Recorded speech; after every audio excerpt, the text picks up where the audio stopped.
Have you ever watched something that completely rewired your brain chemistry? A procedural network drama might not be your usual pick, but it's ours. This is The Buddie System, a 911 deep dive podcast hosted by three friends who have DM'd each other enough character dissertations to earn a PhD in media literacy. I'm Han, coming to you straight from the characters' heads. I'm Sil, bringing you to the observation deck. And I'm Rachel, connecting the dots with my red string. With our powers combined, No stone is left unturned. And no buddy is left behind. It's a bird. It's a plane. It's a bee-nado. Welcome to the Buddie System. this is our first of 6 episodes covering Season 8. Today, we're talking about Season 8, Episode 1, titled Buzzkill, written by Molly Green and James Leffler, and directed by James Wong. And Season 8, Episode 2, titled When the Going Gets Tough, written by Ted Griffin and Tim Minear, directed by Bradley Bucher. And Season 8, Episode 3, titled Final Approach, written by Tim Minear and Ted Griffin as well, and directed again by Bradley Bucher. So we wanted to do a little bit of Season 8 stuff because we've been so excited about it, as well as doing our regular rewatch. So this is just like a special series that we'll be doing throughout Season 8. We've got the first 3 to talk about. I think we're going to be doing them in about like 3 episode chunks at a time, or like bite-sized pieces, because, you know, the show usually chomp. Because the show usually like fits things into pretty neatly, like 3 episode arcs, as they do with the opening disasters. And I guess we can talk about some of our general takeaways from the first 3 episodes. I loved it. I have loved every single episode so far. It's been so exciting. It, like, I don't know what they put in the water over there in the 911, like writing and like crew department and production department, everything. But it's just like, it's so good. And I feel comfortable saying that because we have like the complete first like emergency thing.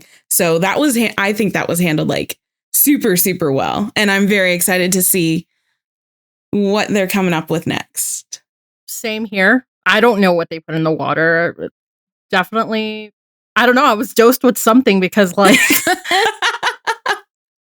I was seated, locked in. I was really locked in. I haven't been so anxious during an opener since the tsunami arc. So I feel like the plane emergency was like almost on par with that. I don't know, like I was yelling, and we don't have the live reaction for episode 3, but I know I was yelling. I think we were all yelling. We were all yelling. But yeah, no, and I can't wait to see what they have in store. If this is the type of writing, the type of cinematography, and you know, if this is what they're starting with, I'm sure we're gonna have a good Season 8. Season 8? Season 8. I am also in love with this season already. They put some sort of opiates into it, and we're not even at No Place Like Home yet. So that's really saying something. The Wizard of Oz joke, in case anyone doesn't get that. Poppies. Anyway, I get you. Anyway, yeah, I just, like Still said, I have not been this excited, locked in, screaming, stressed, invested in a disaster opening since the tsunami. And I think that they're both perfect for different reasons. Yes. And like, I think it might just be because of the focus of different characters. I couldn't really, I would have to think about it more to explain it, but it's definitely up there, just under or next to the tsunami arc for me. And I think we were saying that after the first and second episode, even. We were like, I think I said they're going to land this. You did. Somewhere. You did. You said that. You said they're going to land it. And I was very proud. Thank you. They're going to land and they did. that plane. They stuck the landing. It was so, oh my God. It's just during and after every single episode, we've been like, this is so good. This is so fucking good. This is amazing television. It's just. Television's back, baby. Television is back. The writing, the directing, the acting, the cinematography is so fucking different and really cool. We'll talk about that later.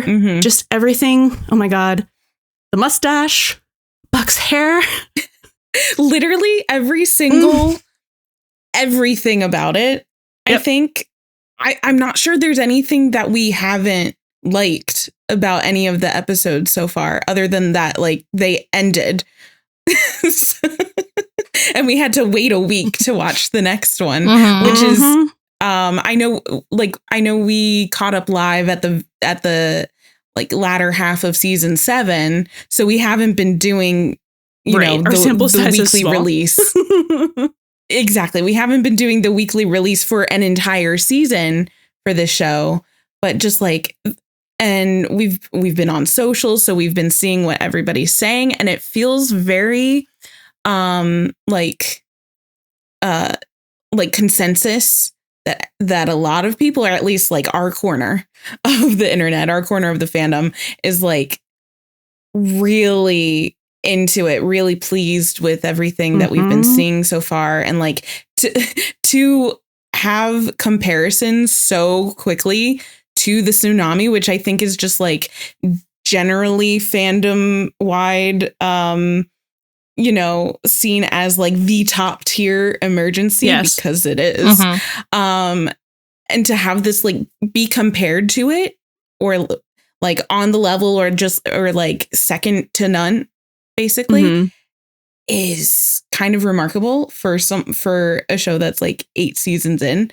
And it's like there's something about it that has like, it feels the same, like we're back home, but there's some sort of like renewed, like fresh perspective on it, some fresh, and I think we'll talk about that more when we talk about some of the production stuff, but it just feels like what we've come to know and love, but like in a new, fresh way of presenting it. Yeah. And we, our friend Meg, who, like, when this airs, I think it's 2 more episodes until you guys get to see and or hear our friend Meg, who has been in the trenches since the premiere of season 1, since the pilot. And we asked her, like, we feel like we're kind of spoiled. Like, is that like, it's not always like this, is it? And she was like, no, it is not always like this. So it's us, we're the reason. No, I'm kidding. Yeah. So like, go us for choosing the perfect time to join, I guess, and to see, just like be here for the excitement and this like rejuvenation. Not that like it really needed that much rejuvenation, but like everyone just seems really excited. The people who have been here a long time, the people who are new here, and the people who are involved in making it are very excited. Yes, oh my God. Oliver is so excited, and which I think is really high praise for this, especially this arc, because he's been very vocal about how much he loves the tsunami arc. So for him to be like, I don't remember the exact wording, but him saying that these are some of his favorite episodes that he's done on the show. It's high praise. And you can tell that they're having fun. Yeah, and I think that is what's really translating as well, because like I'm a firm believer of like, in that kind of like trickle down effect. Like if the people who are involved in making it, the people at the top, are having fun, then it's going to show and is going to create a better product. Yeah. And the audience will receive it because they're having fun too. And I feel, I feel like that's what it is. Like everybody's just having fun and really enjoying everything. And that's in part because like the writing is really good, like what they get to do, but also just like the just the vibes. The vibes are great. The vibes are immaculate. And we can like feel it. Can feel it coming in the air tonight.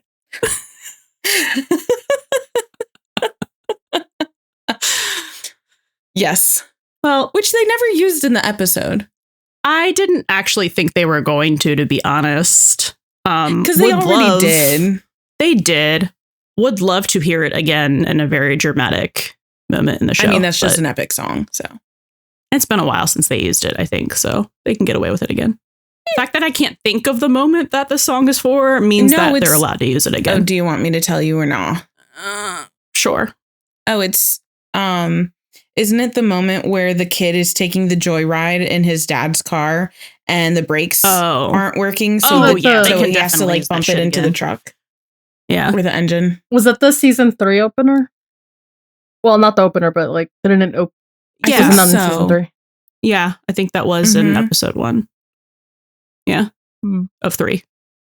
So I think what we're going to do is kind of an abbreviated like structure of our regular episodes. So if you listen to our season wrap, so I think we had the season 7 wrap and the season 1 wrap. We're going to structure it kind of like that. So we'll talk about similarly to our regular episodes, but not as deep divey because we don't know what's going to be happening. So this is all just kind of like what we know until now, which does make it like, and this will be important for down the road. We're not actually prophets. Sometimes. I mean, sometimes we're very good at predicting things, but we can't say for sure. All I'm going to say is that anything that I've predicted with supernatural has been always wrong. And then here in 911, I'm just like, oh yeah, they're proving me right. I feel like a prophet. I feel I've got we have the our power. Fingers on the pulse. What the pulse is, we can't say. Is it Tim Minier's brain? Who knows?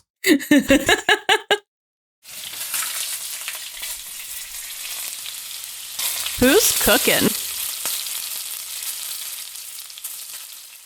Sorry. Anyway, Bobby. A Bob? A Bob. Bob? Bobby. Blimey, Bob. Blimey, Bob. God, I can't.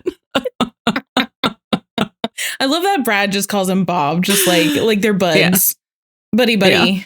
So Mr. Nash, is facing the consequences of his own actions, in which he resigned and told nobody. And when he wanted to just like take that back, oopsie, he couldn't. So we catch up 3 months after the finale of season 7, and I don't know if this was like a funny ha-ha that the chief did this to him because he knew that he would specifically hate this job and is trying to teach him a lesson, or if it's just like he's the only free captain to do it. I like to think that nobody else wanted to do it. Well, yeah. Maybe it's both. Like he may not be the only free one, but he's the only one that like, fine. Yeah. Well, what else was he gonna do? Because he didn't want. I'm assuming there wasn't another and he probably wouldn't even want to be captain of another firehouse. But anyway, Mr. Nash is a technical advisor on a show about firefighters called Hot Shots. How meta. How very meta of them. And he hates it so much. He hates his life. He hates everyone on that set. He thinks it's so stupid because all of them are doing everything wrong. None of it makes any sense. And he's just in his hater era. He is not enjoying himself. But I'm enjoying watching him not enjoy himself because he's so funny when he's bitter. It is hilarious. I love seeing Bobby so out of his element. And And I mean, honestly, I feel like this is probably one of the only things that he could have, like one of the only assignments that he could have or would have been willing to take that he wouldn't have had to retire like for realsies, because I think he says in the first episode, like he's still like on duty essentially, like with the department, just like in a different capacity. So he's still like a working firefighter and a working captain, just not with a fire station at the moment. And we all know that's where he wants to be. And it's just like, it's hell for him. It's hell for everybody else at the 118. Oh, and for the director. Who's like, literally, I just need you to like fix the fire truck props. I don't need you to tell me about dialogue or what would or wouldn't be realistic to be done. This is television. It's so funny because Bobby goes so smoothly into like, this is show and tell kind of like when he's doing the tour. Yeah. Yeah. Like the tour for the kids. And like, this is how you're supposed to be doing this. And like, just this is general safety. This is how you do things. And like, that is one of the areas that I think he thrives in. So he just like kind of takes that on, and nobody wants it like that, because they're like, this is all make believe, it's fake. And he's like, but don't you want it to look real? And the director's like, I don't care. But Brad, the star, you know who does care? Do you know who the only person is on set that is happy that Bobby Nash is there? With his expertise. The almost king of Genova. Genovia. The almost king of Genovia. Yeah. Genovia. Yeah. So, Brad. Oh, Brad. He had to be a already Brad. has so many layers. He already has more personality than other people. Don't say it. That we've seen on many more episodes. Anyway. Not that many. That's true. He doesn't even have enough screen time to make up a whole episode. So, I mean. Anyways, we're going to stop being shady now. Never. Anyways, yeah, so Brad, I'm so sorry, I'm going to steal Rachel's line. Brad wants that cookie. He wants that cookie so bad. He wants that cookie. I don't know if it's because he like is literally, he's obsessed with him. He is obsessed with Bobby, which like fair, you know? Who wouldn't be? Who wouldn't be? But like, we don't know in what capacity he's obsessed yet, but it's crazy town. Like, we don't know what flavor. We don't know if it's like actor trying to go method crazy, if it's like want to like steal his life crazy, want to wear his skin crazy. Like, we don't any combination thereof. Yeah. But you know, it is a Ryan Murphy show, so any of those are possible. Expect the unexpected. Mm-hmm. What's that face? No, I was like, what if he knows Kim?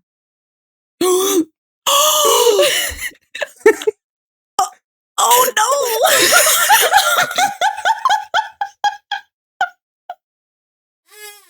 How has this not occurred to anyone yet? I don't know. We'll put that on the internet right now. Or actually, maybe don't give Tim my near ideas. He will use any excuse to bring her back. Which, like, also, again, fair. But, like, oh my god. Oh my god. Oh my god, he totally could. How has no one thought of that? D-list actors. They went to the same acting school of crazy. No, shut up. Oh my god, yeah. They did. Absolutely. Oh my god, Brad would have done the same thing. Oh my god, Kim was the soft launch. What? I said Kim was the soft launch. Oh my god. Wait a second. No, because they're both like, they want to go method so quickly right off the bat. Like, it's creepy. How quickly she went from being like, wow, Normal. so you never actually cared about me. And, and we were like, oh, she really handled that well. Like, we wouldn't have reacted that well. And then she came back with all that crazy so quickly. Like, was she really upset, or was she already planning in her head that she needed to go dye her hair, buy an outfit? I don't think so. I think it occurred afterwards, being like, I sense a costume opportunity. It doesn't matter how long it took. It's the fact that, like, she happened. went, yeah, that's a good idea, and then followed it through with multiple steps. And Brad would be doing the same thing. I don't know what the equivalent would be. I mean, he's already hopped in the fire engine that they stole from set because he left set. Their workday wasn't done. He went MIA. he fully just like bounced off set, and all of the PAs are probably going to be like, anybody got an eye on Brad? Anyone? Is he in his trailer? And everyone's just going to be like, where's Brad? And he's just like out here. Mr. Number One on the call sheet. Yeah. Where is he? Yeah. Yeah. Oh, God. Is he an executive producer? I don't think he has that much pull yet. If he's that angy on the phone, talking to someone, but that whatever is, that was, suspicious. Yeah, very suspicious. That's suspicious. Oh man, but yeah, this turned into Brad, but we're trying to talk about Bobby. But like we are. But like, linked. here's the thing with Brad. It is so enjoyable already. Mm-hmm. I can't wait to see what fucking crazy path they take with him, because it's going to be bonkers, incredibly entertaining. No matter what, it's going to be bonkers, and I hope they go as crazy as possible with it. Sorry, Bobby. I know you've been through a lot lately. I just think that this is too funny of an opportunity to pass up. No, I enjoy a grumpy Bobby who's just like, ugh, done with the world already. Because what, Brad just gets into the fire engine, and he's just like, whatever the fuck. It's like, throws desk. So all right, I don't got time for this. The Bobby we know, a civilian getting in a fire truck where he's gonna like go to a very like bonkers emergency, he would have been like, you need to get out for your own safety. But he was like, I literally don't care if this guy dies. Whatever.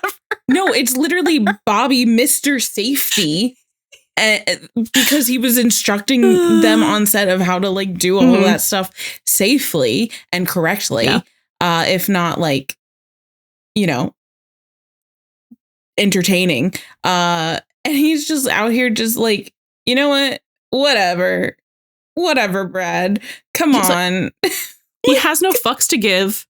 No, and he has no time to deal with Brad's bullshit. He's so over it. And I mean, I know, especially because of the circumstances. Yeah. Where he was just like, I don't have time to argue with this right now. No. But also like the Bobby we know would also have been like, no, absolutely not. You're in timeout. Yeah. And that's hilarious. So I am curious what that's going to like do for the Bobby Brad, the Brabby relationship going. We're not gonna name. We don't want to name it. I don't. No. Too late. It's out there. Rob. I hate it. Okay. I like anyway. better. So yeah, other than his new job that he hates and despises, Bobby is once again getting the #1 husband award. So he's gonna win that shit every year. Most romantic gesture ever. Should have kissed the plane. That's what I said. I tweeted that. I was like, he should have just like went mwah, on the nose of the plane and then on Athena, because he was that close. Talk about grand gestures. Like, what's more grand than shutting down the LA freeway for your wife to emergency land a plane as a civilian? Like, stole a fire truck. He stole a fire truck. He illegally halted traffic. I was just gonna say, like, there ain't no man can compare to Mr. Bobby Nash. No man can compare. And then was just like halting the plane with the power of his love, with his hands up, like that was gonna do anything. And it just but it was more like okay, now park it slowly. Like, okay, you're telling that plane that, like, whatever. I took it as him having like total faith and confidence in Athena to do it in the space she was given so that she wouldn't hurt anyone, especially him. And he has every reason to put that kind of faith in her because it's fucking Athena. Of course. So it's just, I love mom and dad. I love how he immediately was like, of course my wife is on that. And of course she's fucking flying the plane. Oh, my son is here. We're going to steal a fire truck and take a note out of your book. And we're going to do that. We're not going to talk about it. And it's not even like he goes the extra mile. It's like he goes the extra marathon. Like he is doing everything and anything. It was like, try harder to get like, right. Cause like Maddie was like, she knows that like you love her and like, it's fine. And he was like, that's not good enough. Yeah. He was like, not going to take. No. He was not going to take any of this lying down. He was not going to take no for an answer. He was going to do whatever was in his power and like far beyond it to be able to get Athena back safely. Yes. Which is it just like, I think that's a beautiful way to illustrate like their bond in their marriage, like how much they really just love each other and need each other. And he was like, I will literally move mountains for you. He said, like, you know, when he was on the phone with her, he was like, what do you need from me? And like, isn't that just kind of one of the core pillars of like a significant other relationship in 911? It's when, you know, someone is like at their worst or something, or and the other person just is in it with them. My God, Rachel. I'm sorry. It's Bobby's own words. And he's just like, what do you need from me? I'm here for you. I'm going to do whatever is even far exceeds my capabilities of doing. And it worked. The power of love. Oh, yeah. Save the day. Power of love. Save the day. Yeah. And I can't remember the exact quotes, but, you know, basically when it comes to the people he loves, especially like to a certain extent on the job, he is like this, where he doesn't believe in no-win scenarios. He is a little bit more pragmatic, like on the job, for the most part, except for if it's something that hits him kind of personally. But when it comes to his people, it's like there's not an option where ends of the earth. Yeah, like and over the edge. Exactly. To fail is not an option. Right. And he's so certain of it that he makes the people around him feel certain of it, too. You know, she says, I love you. And he doesn't say, I love you back. He says, tell it to my face. Like that's so romantic. He says, I see you. And she says, I see you, too. God. Oh, my God. The I see you on the highway. Where have we seen that before? I tweeted that earlier, too. That well, I guess we're gonna get into it with parallels, right? Before I even just say it. Okay. But crazy. Han, you were talking about you were just mentioning how, you know, when it's Bobby's people, the people that he loves in these kind of like mortal peril situations, and he just like is so steadfast. It's because his faith is in his people. And we've seen that kind of, I mean, he has like the religious faith, and I think that plays a part of it. But even from, I think as far back as season 2, because we've been rewatching it, where like his religious faith was kind of taking a little bit more of a backseat. And he was like, and he was healing, he's growing. Like his faith is in his people, the people he loves, his family. And can I expand on that a little bit? Yes. Okay. Because I just made myself emotional. Okay. So like he obviously has his religious faith is very important to him. Like he is practicing Catholic and isn't just like in it for the motions, for the ceremony of it. Like he truly believes, and he, feels like he has a relationship, a connection to God.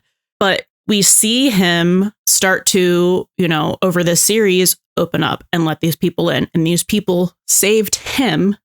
So do you think that he has such unwavering faith in them that kind of matches like a religious faith? Yeah. Because he believes that God put these people in his life to save him.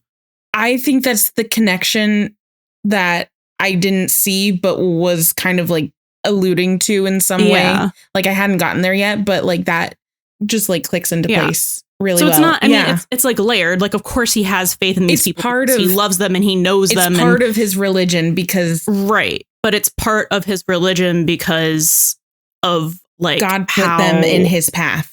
Yeah. And how like literally he wouldn't be on this earth anymore without these people. Ugh. No, that's emotional. Yeah, I feel like his faith in his loved ones is as strong and so inextricably tied to his religious faith, and I think it's for that reason. Because I mean, doesn't he?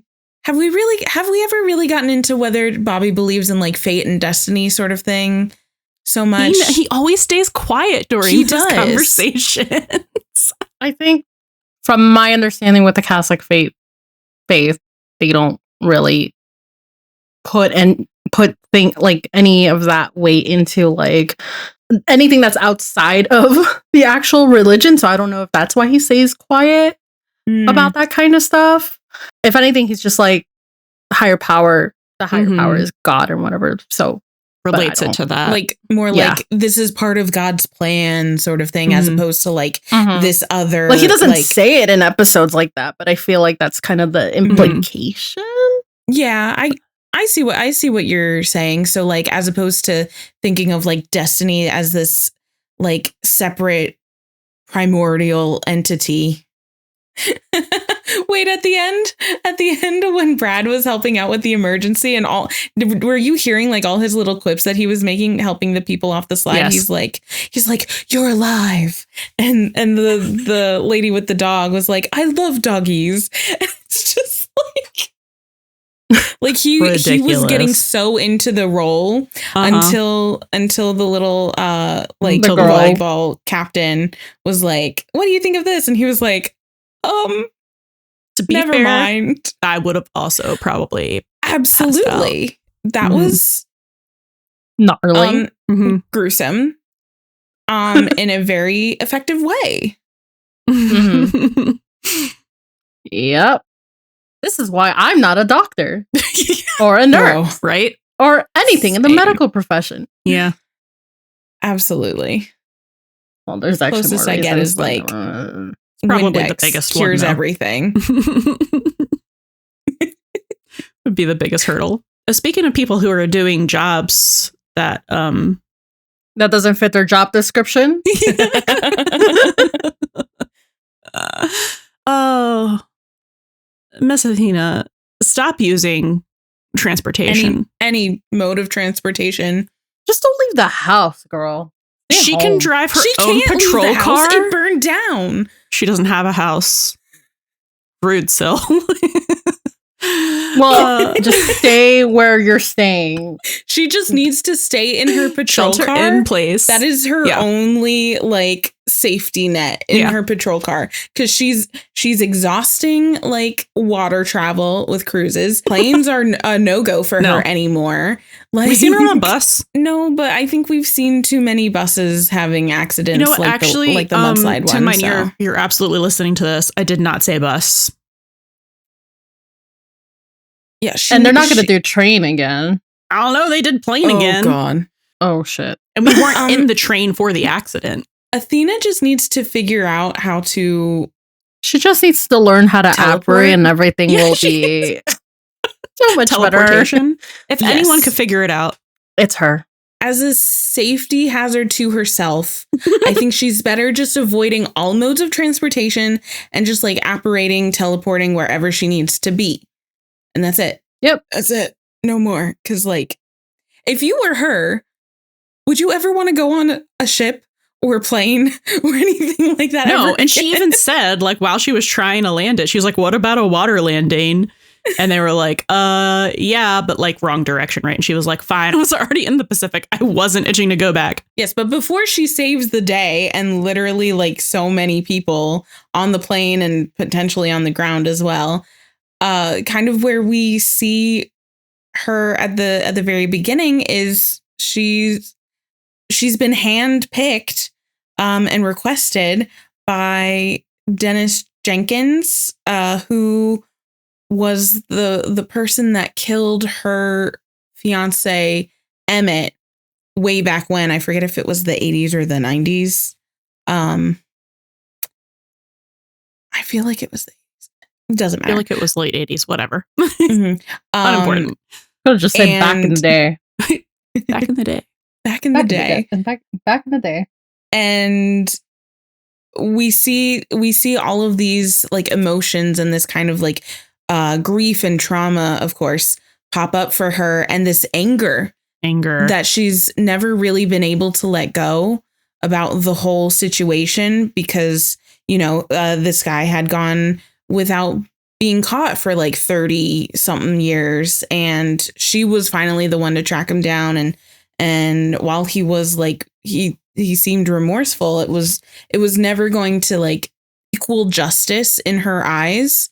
Because I think, as she says, like, he got to live the life that Emmett didn't get a chance to because of Dennis's actions. So she has like a chip on her shoulder from the get-go. And there's also, and there, like, not even to start with like the plot about him having a deal.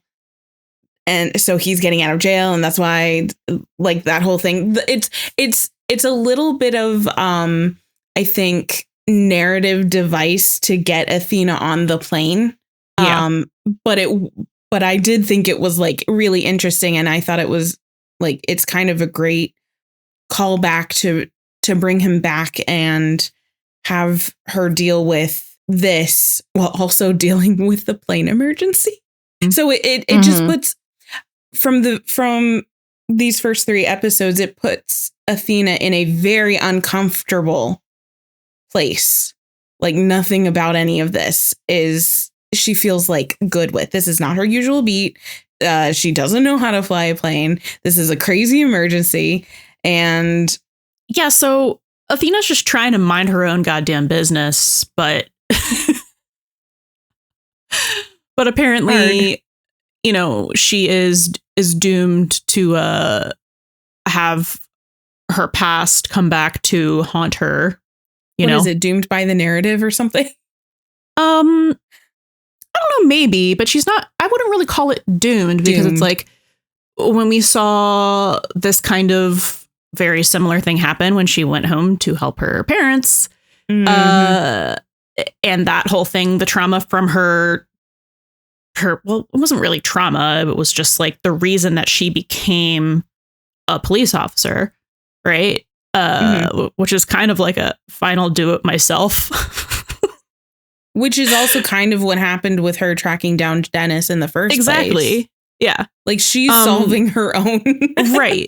But like, but that whole thing, you know, it gave her closure. It made her come full circle. And I feel like this situation was able to do that for her too. But like, obviously she's not able to see that until she's still she too close to it. Went through it. Yeah. And she, you know, if they hadn't been in a plane emergency and she hadn't been like facing her own mortality and like, you know, seeing her life flash before her eyes and having to deal with, you know, him in a situation, you know, where she had to see more of him as a person instead of just yes. like, this monolith of a murderer that she had in her head.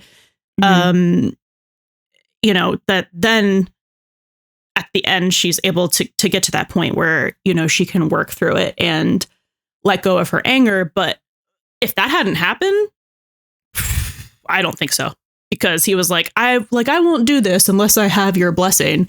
And she was just like, fuck you. Yeah, I think the whole scenario and one of the things I really did love about the 3 episodes or like Athena's storyline in the 3 episodes is like Athena's and Dennis's kind of like reticent partnership that they had to develop out of necessity. Like she obviously has so much ire focused in his direction, and she has never been able to let that go. But they were forced, even from when the dirty fake cop was starting to pull them over in Arizona, like out of necessity, they had to develop a bond of trust, like some sort of trust very quickly in order to, survive. So it was a little bit of a survival tactic. But you also see that trust growing a little bit when they get to the airport and she takes the handcuffs off of him. And, when she leaves him in the cabin and she goes up to the cockpit, but she's seeing that like he's helping the other people in the plane. So like there is like this trust, and I love I think one of my favorite parts is the back and forth when is it in the first or second episode? It's hard to tell now, when Athena is on the phone with ATC or air traffic control, and they're telling her like she's going to land the plane, and Dennis comes up to the cockpit and Athena relays that to him, and he's like, and I just that's true, because part. I think we don't see a lot of the plane in 1. Yeah. Like that was the cliffhanger, was like, okay. The bee small plane collision, right? So I thought like that rapport that they were able to build was kind of fantastic and humorous in such a, stressful situation, but they were able to kind of like lean on each other when they needed to, because they didn't have anyone else. And like Athena couldn't get into contact with Bobby yet. So I thought, long-winded answer, I think you're right. If they didn't have all of that they went through, she would not have been able to get this closure that I think she so desperately needed, which isn't that kind of what Bobby got with Amir from last season too. So I feel like to kind of bring Bobby and Athena into the conversation as a unit together, I feel like this is doing a lot to help both of them kind of like start anew, and in ways that like makes them stronger together, because they're also like being able to help them with these blast from the past sort of thing, and get that closure and be there for each other while they get that closure. It also just makes you a better partner when you have less things that are weighing you down. So like for Bobby, it was his guilt, right? And for Athena, is her anger. Which I feel like are their default negative emotion. And it's interesting. I think it'll be interesting to see how they operate a little more now that they've checked their baggage, shall we say.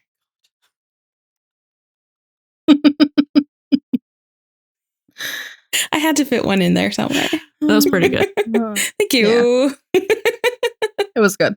So yeah, I'm interested to see what other kind of storylines they get this season, because like we did talk about in our season 7 wrap that like we never really get anywhere with their own relationship issue. Yes. That I don't know if there's actually an issue But like, I'm interested to see if that comes back up. I'm also interested in seeing like their storylines together, like what's in store for them, because you know now we've concluded Athena's arc and like seeing that we've concluded that whole storyline with Dennis. So I'm just interested in seeing what's gonna happen for her. I don't know if she's still gonna have like another tuffle with like federal agents again. But then there's also there's still house hunting. And we still don't know about that weird random lady that was just in their burned house. Like, what the fuck was that? Like, why are you just standing in the remains of a burned house? Like, I don't understand about that, to be honest. We can talk about that more with like our looking so basically stuff. This is just it feels like not enough to say this, but it is your standard just Athena being the most competent person in the world. She also even doesn't when she doesn't know what she's doing, right? And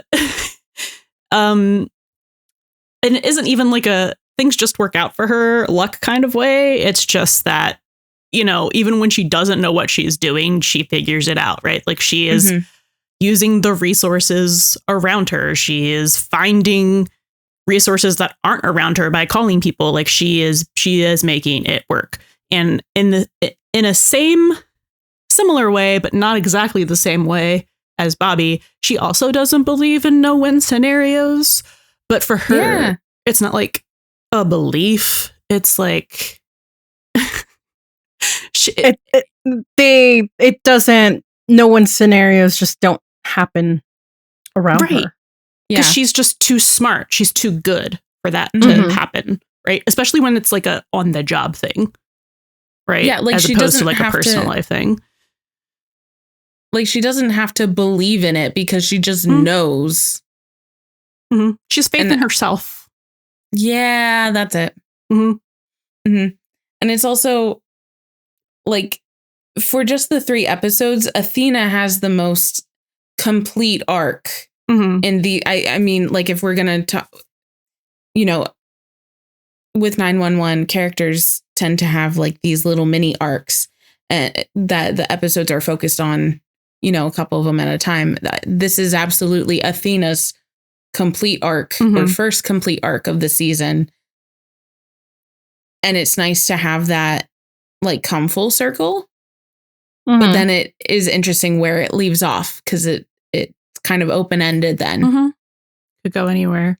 It's also really interesting because I think this is the most out of her element and like kind of shaken and not confident we've seen her look in an emergency scenario. I wanted to talk about that too. Like even on the cruise ship, she was not. I don't think she was this nervous. And I think it's because Bobby was there too, maybe. Right? Yeah. I think yes, because so much of like the first 2 episodes here was Athena trying to get a hold of Bobby, and she was she was reaching out for her like stability, which is Bobby, and he wasn't there, so she kind of had to fly blind a little bit, I guess. Pardon the pun again. Don't pardon it. Forever.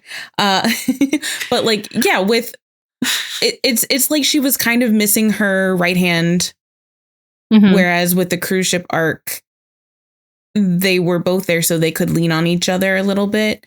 And I feel like, I don't know if I should say this now or in the like parallel stuff, but I feel like in the Bobby Athena centric disasters, this one with season 8 is more effective in building their relationship stronger than the cruise ship arc was, which I think that's what it was intended to do.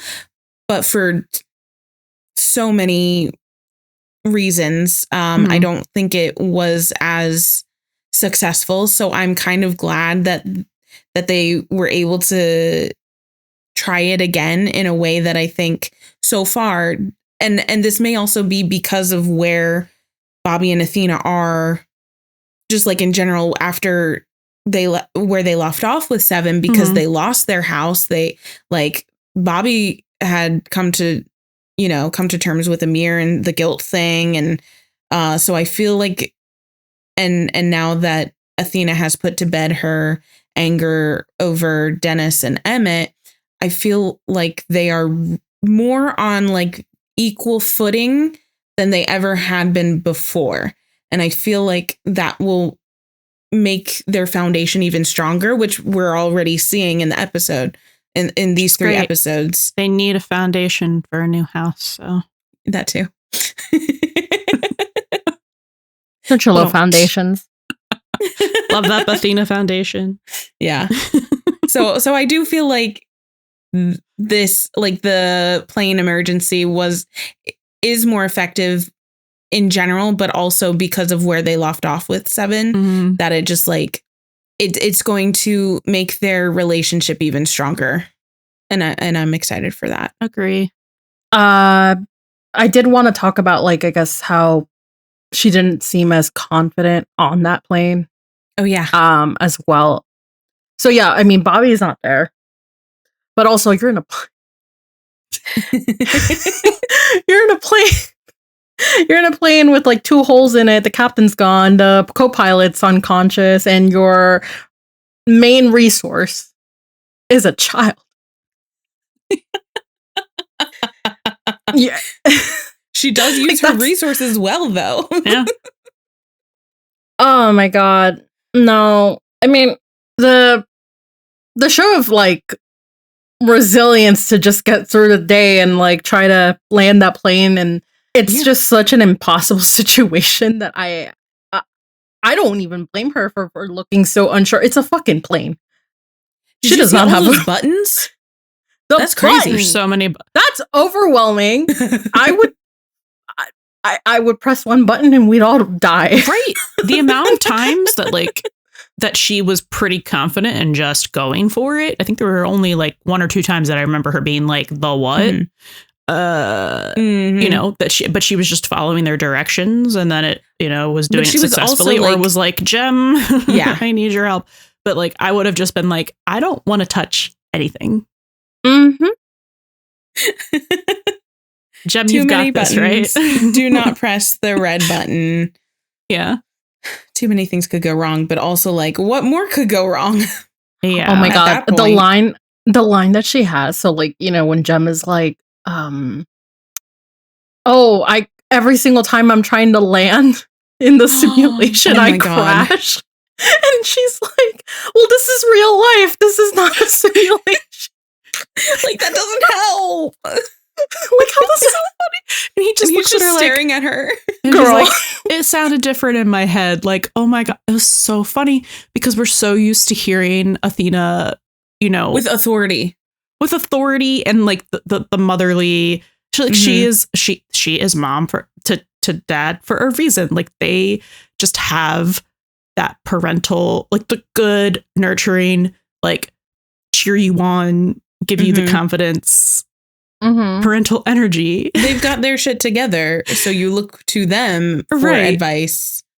So like that line is one of the reasons that I was like, this was the most shaken I've ever seen her in Emergency, because she was like, yeah, I don't know, man. It sounded different in my head. Yeah, I think that was like the first time that was ever recognized that like Athena has an inner monologue, and she's not just like, you know, it is what it is. Like, sometimes she has to like think things out beforehand, and it doesn't always come across great. Yeah, it was funny. I also just loved the whole mini arc we get with her and Jem, and like, we didn't record our reaction for 3, but like at the end of it, when you know, there were the 2 parts where I'm not crying, there's an eyelash in my eye, like for real. The 2 parts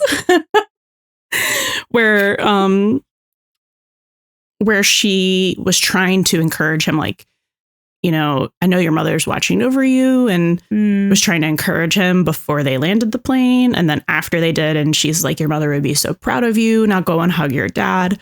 And he comes and hugs her, and it was so sweet. We were dying, and we were like, can she get visitation rights? I know. Oh my God. Yeah. Like, it was just so sweet. And like, she's just so good with kids. And I don't know. It's just, we'll talk about it later. She was the just parallels, so mom. right? But I don't know. It was just so sweet because it was like, you know, he hasn't had a mom for, what was it, a year? Yeah, I think so.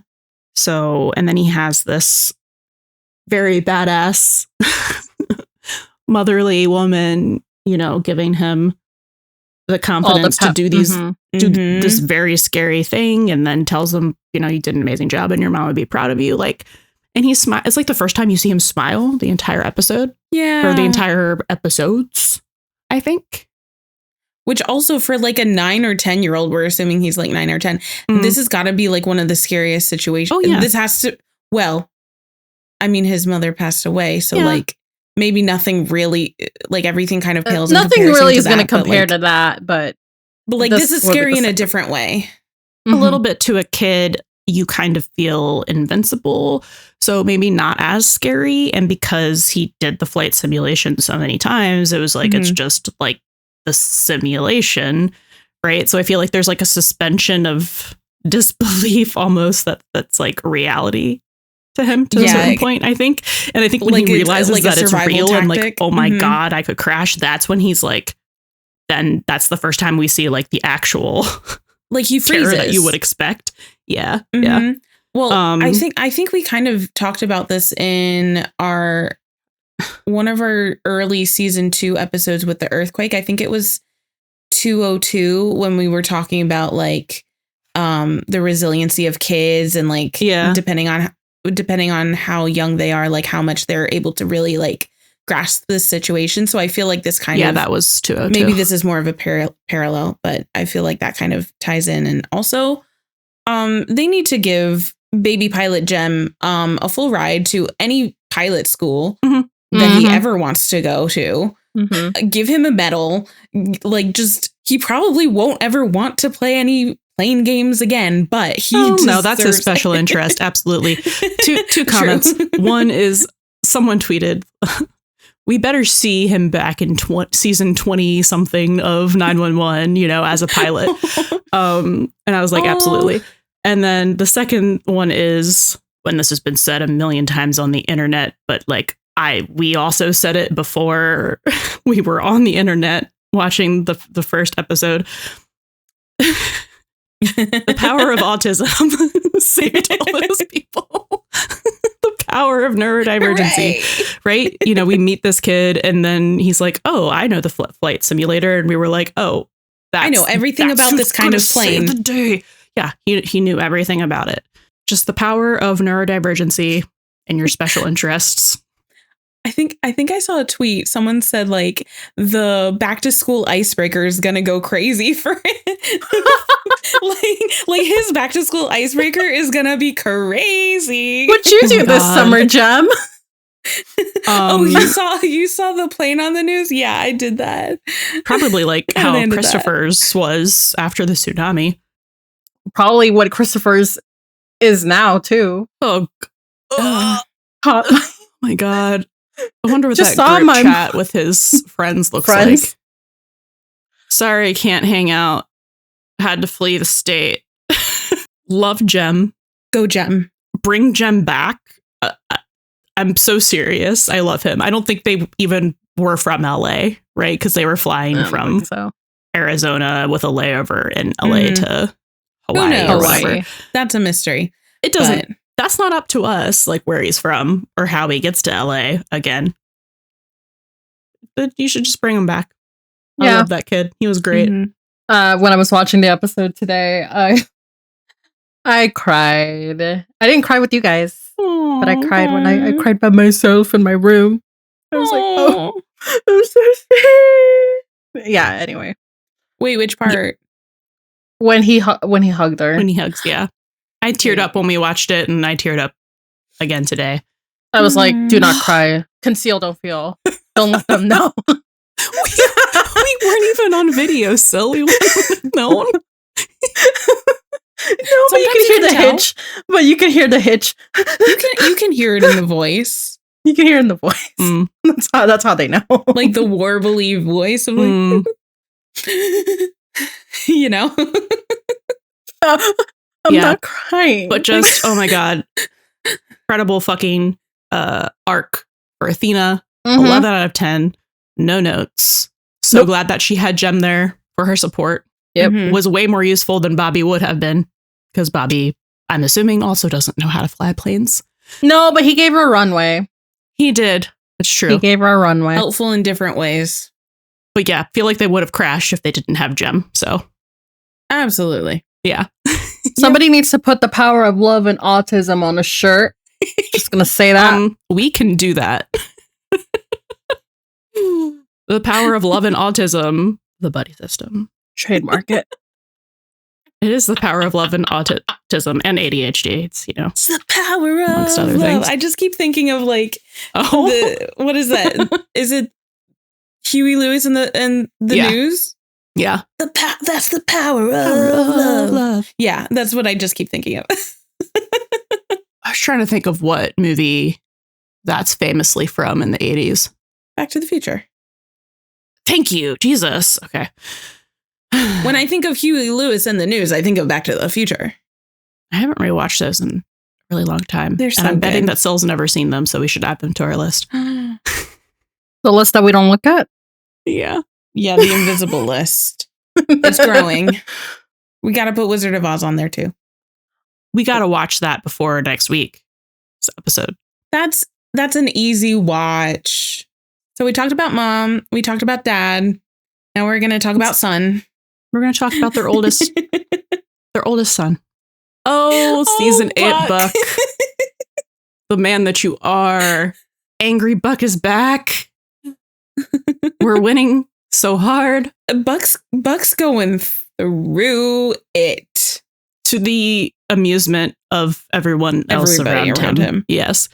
So we're seeing a little bit, I don't want to call it a reversion so much as like a resurgence of his issues with authority. Yeah, like resurfacing. Resurgence. And I think the reason that we don't really see him have issues with authority with Bobby is because Bobby pretty much lets Buck do Buck, right? Mhm. Like Buck will defy orders, and most of the time he doesn't even get a talking to unless it was like, hey, that really was bad, really fucking stupid. Because it's understood that Buck does Buck. Right. Because he has the best intentions. Yes. But there's Right. also, he and Bobby have developed so much respect that So goes much both respect, ways and for each that other. is the key Mhm. for Buck and his authority issues. It isn't just like he doesn't like people telling him what to do. He doesn't like people telling him what to do if he doesn't respect them. Because how is he supposed to put his faith in you to lead him if he doesn't believe in you? If he doesn't respect you, if he doesn't think that you're going to make the right calls? We see like so often when Buck kind of like clashes with someone, not necessarily like a person of authority, but just kind of anyone. This kind of includes Eddie too. He clashes it until something breaks through the surface that's like some sort of respect level, right? That's given to him. So then therefore he gives it back. We see that with Bobby. We see that with Eddie, you know, like he's so, and then he turns like 180 and is totally fine with everything. Like nothing ever happened. So it's like he wants to be able to have someone to look up to and have someone to like help guide him a little bit, or mold him, you know, whatever kind of metaphor you want to work with there. Or literally just like lead him towards like bettering himself professionally or personally or both. But if he's not given the opportunity to like invest in respect towards that person Mhm. and they don't reciprocate or vice versa, he's going to brush up against them because he's yearning for it. He wants that so bad. He wants to have that kind of like that just like respect level. It's also because with the respect comes so Buck wants to do the right thing. Yeah. He wants to do the right thing. And if he doesn't have respect for the people who are supposed to be authorities to do the right thing, forget it. How can he trust them? Yes. There's also this butting heads where it's this dichotomy. Butting antlers, of, you mean? This dichotomy of his budding antlers. I was wondering with if how you were he gonna catch has that. the issues with authority because he doesn't have he has these issues with Gerard because he doesn't respect him or believe in him or think that he has good intentions to do what is right. But he needs claps to survive. He needs validation and he is getting none of it. So he is dying. He is angry. He is like adrift at sea. He is shriveling up. His light is going out. There's no pixie dust. Tinkerbell. Right? Because when we see him, every time we see him like go up against Gerard, it's kind of like that duo thing, right? Where it's like Buck is going to still go do his own thing because he's like, well, I'm going to do what's right. So I'm not going to listen to you telling me not to do that because if I do what you say, people are going to die. And he feels what's right so intrinsically to him that he knows that it's like he can't just like not act. Exactly. And it's an impulse. Right. But then when it's like when he's done that thing, he feels proud of himself, right? Because because like he did a thing. He had the idea worked. He saved the people. And then it's like Bobby, even when Bobby would like, reprimand him, he would still say like, good job. Mm-hmm. Right. Mm-hmm. There's no positive reinforcement. Even if he goes against orders and like, like those compliment sandwiches, like that was it could have been so easy. Like a that was great ingenuity you had. However, you like went over what was it? You went over my orders, my command, my and so there's no positive reinforcement for him to like latch on to. And you see him at the end of every call during bee-nado standing there like waiting for his flowers, right? Like he's waiting for his claps. So happy. Right? Where it's like every time with Bobby where it's like, well, he wouldn't do what Bobby would say, but then he would do a good thing and then he would get a good job, right? He would get a pat on the head. Good boy. So he's not getting any of that. So he is going through emotional turmoil on several levels. It's even worse because I think Gerard just takes credit for his ideas too. Yeah. So it's like it's just so much worse. It's just bad for him. I was just gonna say he feels like he's being put in the doghouse. If he wants little pats, he's just like, go. He's left out in the rain. Mm-hmm. Yeah. And you mentioned ingenuity, Rachel, and that is like another point that I had, which is a big thing for Buck, which is that his ingenuity is being stifled, right? And that ties into like him doing the right thing, right? But a lot of the time, why Bobby and anyone else on the team will like listen to him or let him do whatever he's going to do is because they know that he's going to have ideas that other people won't have because he thinks differently. He thinks outside the box. He also knows like a million random fucking facts about things. So, it's faster to just let him do the thing or listen to him instead of like trying for him to try to explain the plan. And, time is of the essence in what they're doing always. So he gets to use so many of his Wikipedia knowledge. Well, yeah, I was just going to say he gets to use so many things that make him so great on his job, and his ingenuity and how he thinks differently is one of those things. And that is being stifled. So it's like all of these things that make him good at his job, make him feel good about his job, make him enjoy his job, are not happening right now. So, yeah. And isn't that why he, like, in the first episode, he's like, I've made a decision. We're all gonna quit. Cause like he's up to here with that. And and of course that's not actually going to like solve anything. But it's also like for him, he has this black and white thinking because of this like what's right, what's wrong. You know, how he's really driven to do the right thing.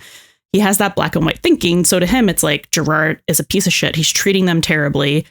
Like they should quit. And then they can't stand for it. Like Bobby will come back and that'll, you know, I know that he logically knows that that's not a thing that actually is going to happen. But, you know, he's ruminating on like how, like because he physically, mentally, spiritually just feels like he can't do it anymore because it's been 3 months of this. I'm so impressed that it's been 3 months and he hasn't been fired or he hasn't tackled him to the ground before now. Honestly, it's pretty impressive. He is hanging by a thread. Yeah. And I think the only things keeping him tethered are literally Eddie, Chimney, and Hen. Yeah, 100%. Because he doesn't have Bobby. Who knows? Like, we don't really see like how much they've been in contact or like at the beginning or anything like that.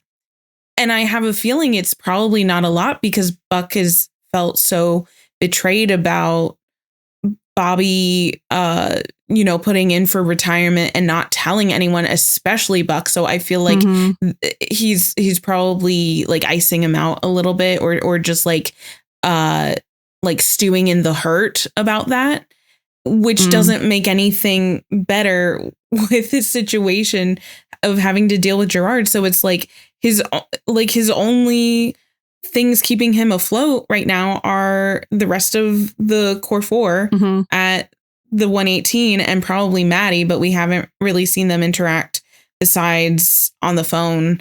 It's definitely not his are we calling him his boyfriend? The guy it's definitely not the guy he's dating who when he tries to complain. I forgot about that. When he tries to complain, right, about his job, rightfully so, I'd be bitching about that shit every day. Are you kidding me? How else are you getting through that? Right? You're telling me your boss took credit for your successful idea that he punished you for. The superiors that he punished you for, and you're not going to get like all up in arms about it. And you're going to laugh? Your partner, you're going to laugh. Like, that sounds like Gerard. The person that you're seeing to look at, to potentially grow a relationship with isn't as infuriated as you about that. Like, how are you even going to like, sorry, this is going into Tommy stuff, but like, how are you even going to like, well, I mean, we're doing Buck, to like, okay. So, to me, it's like, it's not necessarily that the person you're seeing, whatever, has to get on your anger level. It's just that they need to support you in some way. So that's it's what like, I was trying to it's get not to. even that he's like offering some kind of like advice on how he could like deal with it or get through it. Or, you know, it's not even like he's saying things like Eddie, Chim, and Hen are, where it's like, you know, we kind of have to like keep our heads down because, you know, like we'll get through this, but there's nothing we can really do right now. And acting out is only going to end badly for all of us. Like there's no support. It's just that sounds like him. LOL. Like, are you kidding me? It's dismissive. Like that sounds like Gerard. Whereas like what Eddie, Chimney, and Hen say is more like constructive in a way to just kind of like, this is how you get by because this is how we're getting by and we can like do this together, which is inherently like that support, because they were like, let's band together and just like, you know, put our heads down and get through this. Whereas what Tommy says is more dismissive and like doesn't even like what I was saying, like he doesn't have to like get angry about it, but he has to, you know, understand Buck's point of view and understand that like his that is not correct in some way or another. And so far we have not seen that. Nope. No. In the literally laughing them off minutes that he's been on screen in the first 3 episodes. Sorry. And then doing sexualized daddy jokes. The last time we saw him on screen together, he was also laughing off Buck's emotions. The Gerard thing. Yeah. Well, no, he was the Bobby in the hospital thing. Yeah, he was talking about how the person that he sees as his father almost died, right? And he's laughing that off, making daddy jokes, like, and it's not time even and place. It's not even the weirdly timed sexualized joke about that. It is the dismissing, and not validating of Buck's feelings and emotions that is becoming a pattern with this relationship. Not that we've seen that much of it. I'm just going to call them dating because I don't think that they've called. I don't think so either. I don't think any of the articles have called him his boyfriend. Just that they're dating. So that's what I'm going to stick with. Oliver has called it his boyfriend. No, he's not. He's not gonna. No, he's not gonna. He's like, nope. Are you kidding me? The what now? The what now? Just the only official thing we've heard from him. So it is the only official thing we've heard from him about it. But yeah, it's just like in any relationship, like, but bare minimum is validating your partner's emotions, no matter what your action is after that. Even if you're just going to listen so they can vent, if you're going to give them advice, if you're going to get angry with them, whatever you do after that, the bare minimum is you validate their emotions, because no matter what those emotions are, they are valid. Yep. And so when you are venting to someone, when you're talking to someone about your emotions out loud, they should be validated by your friend, by your family, by your partner. Absolutely. So even if it's as little as like a dang, that sucks. Dang, that sucks. Yeah. and that's absolutely not the right thing for them to do. There was none of that. It was just like, yep, sounds like Gerard. So just a long-winded way to say that he's not getting support from anyone except for Eddie, Chim, and Hen. And like, we do hear the verbal, they listen to his emotions. They're nodding along because they're feeling all these things too. And then it's, this is the reality of the situation. This is how we get through this.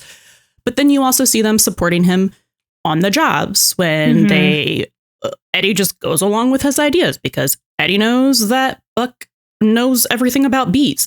So, and they're having having a good time with him, trying to keep levity. Like, there's still support. There's still friendship. It's not like everything is doom and gloom and it's just keep your head down. Don't talk. Like it wasn't that kind of situation.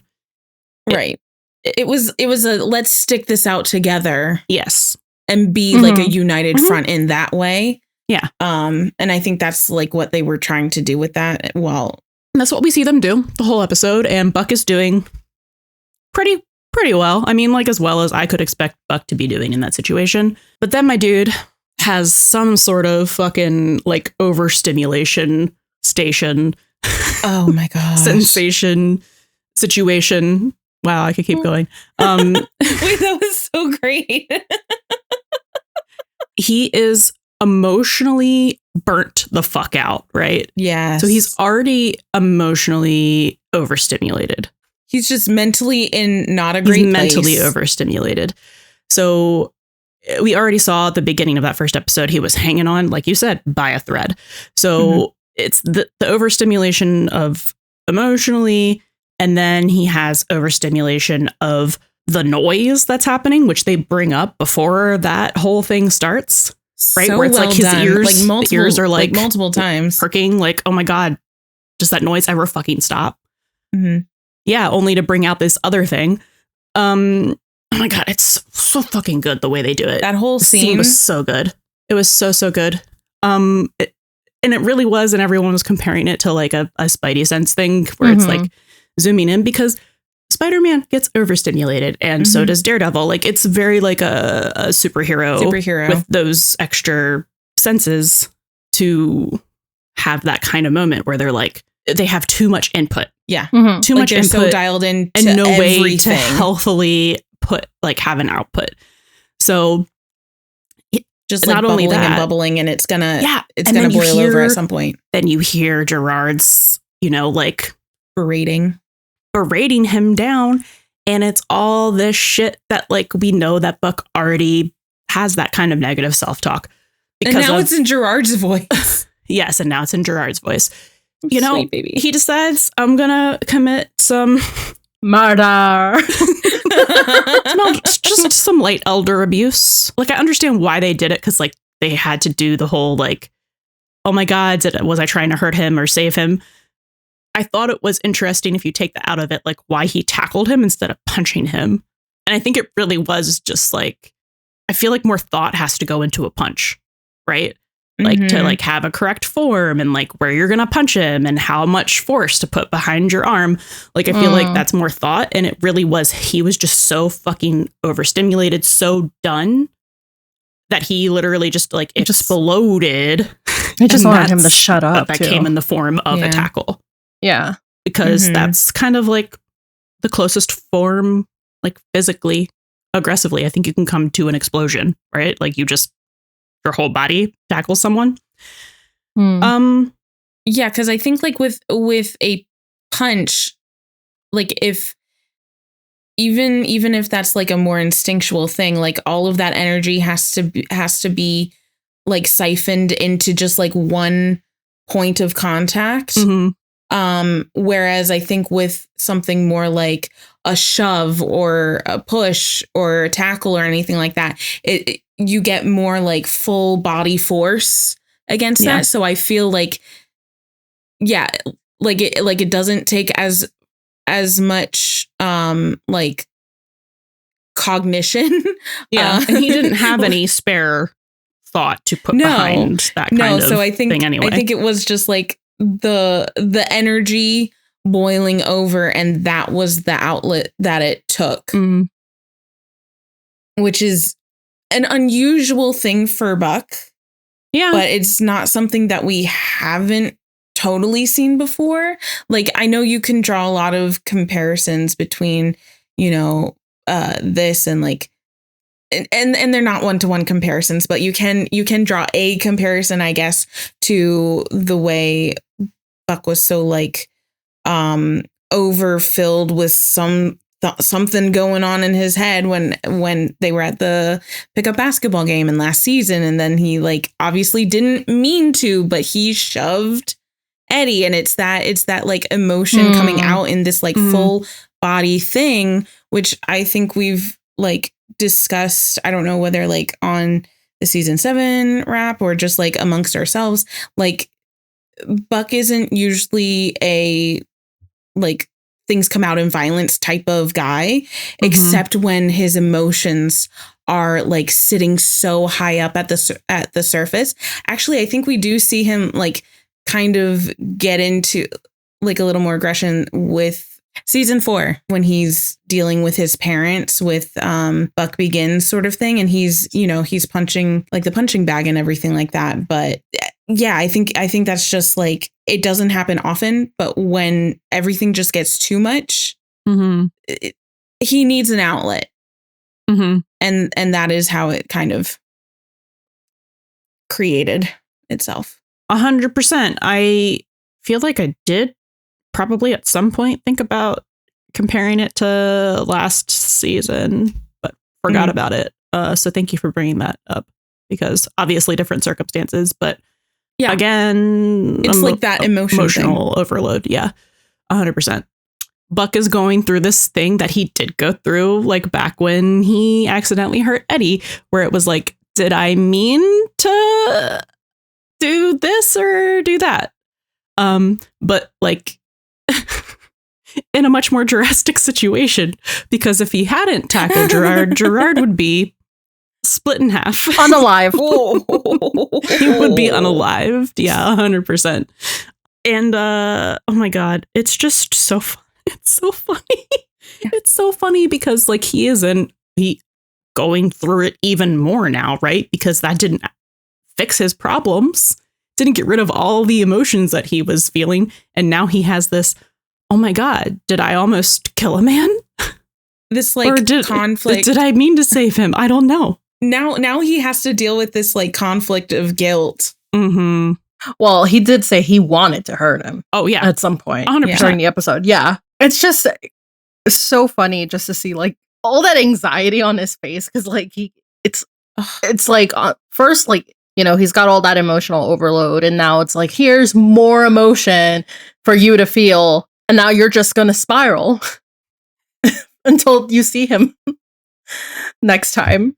It could have been so much worse when Gerard comes back if Buck had not teamed up with Bobby in the meantime and kind of like recalibrated with, you know, doing the right things and doing things well and having Bobby, aka Dad, be there to support him and give him that positive reassurance that he's been so like deprived of, and like just doing good things well with the whole plane emergency and shutting down the 110 and just getting Bobby in the first place. Like you could like just being in Bobby's presence, I feel like centered him more. And he felt, it seemed like he was much more, you know, confident in his competence again, because he's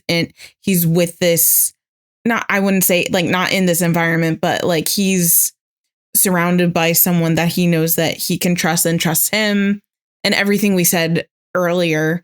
So it kind of like helped him level out, I guess, a little bit, which we still see at the end when Gerard comes back, that he's still racked with this guilt, but it's not as much, he's not as much in danger of like boiling over in absolute like anger and everything. And it's just like he's simmered enough. I keep using this like pot boiling, but he's simmered enough that that he's just like more weirded out than anything else. He's weirded out. Not as weirded the fuck out as everyone else is. But, oh my God. But he is concerned. That is a concerned look on his face.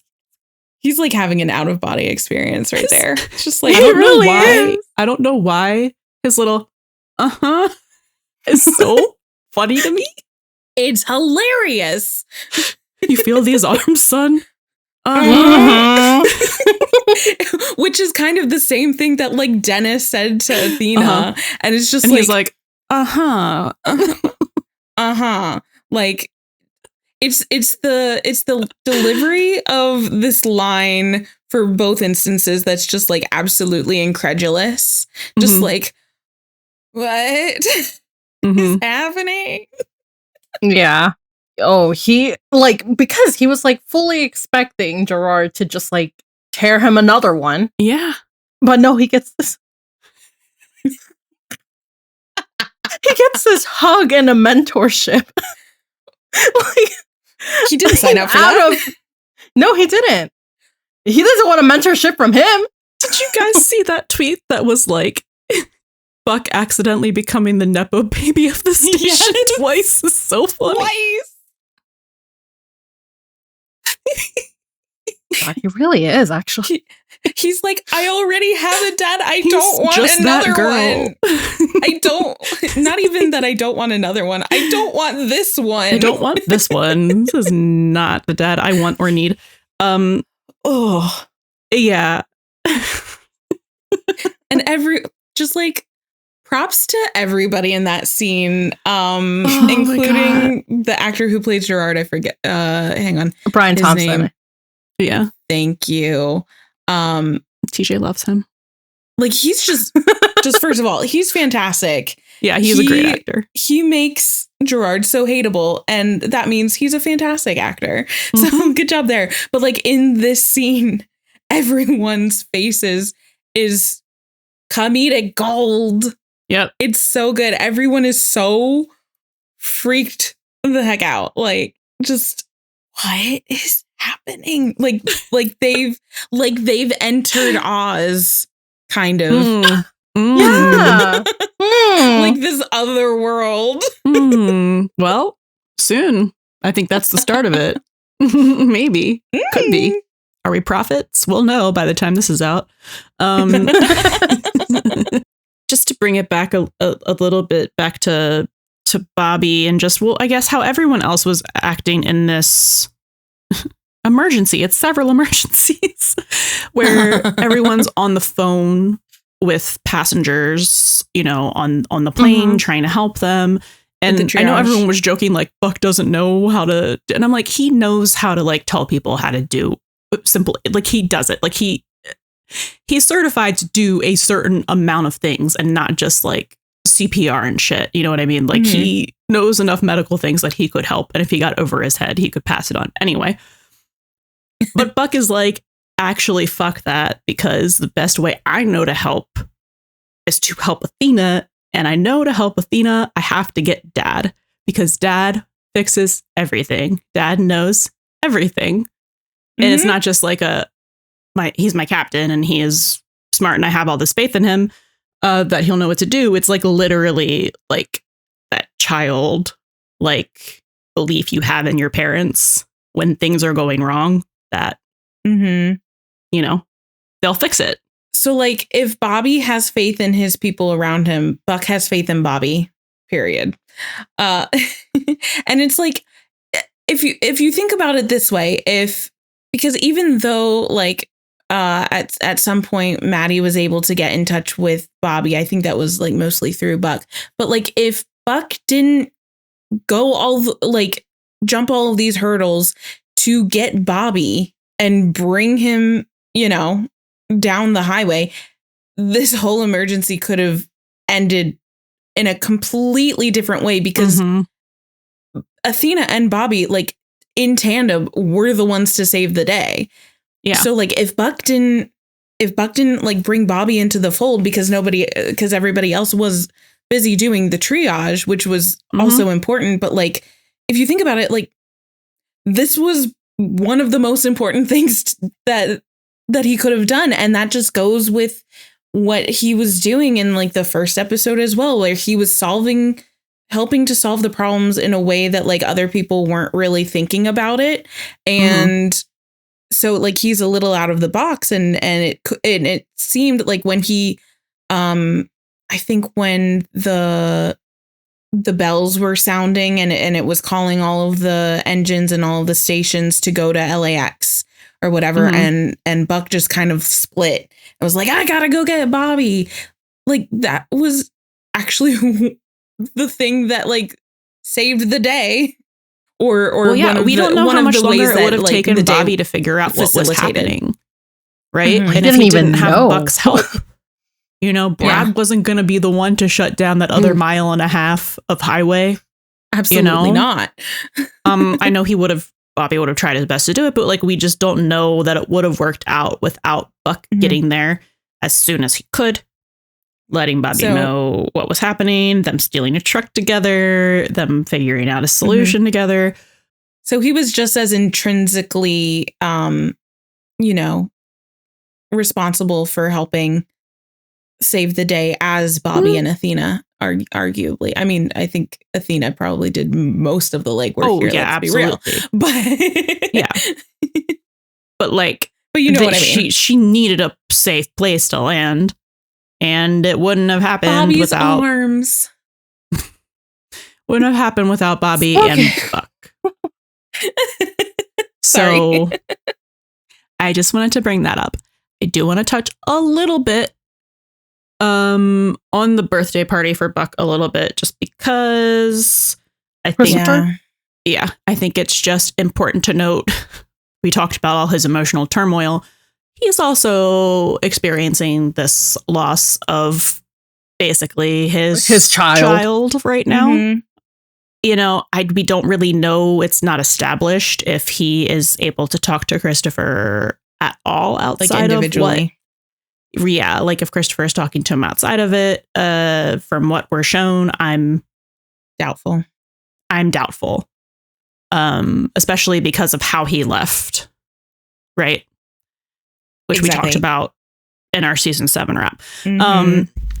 So yeah, Buck is there trying to do whatever he can for Eddie and for Christopher, and the most that he can do right now, because Christopher isn't there, is to help Eddie decorate.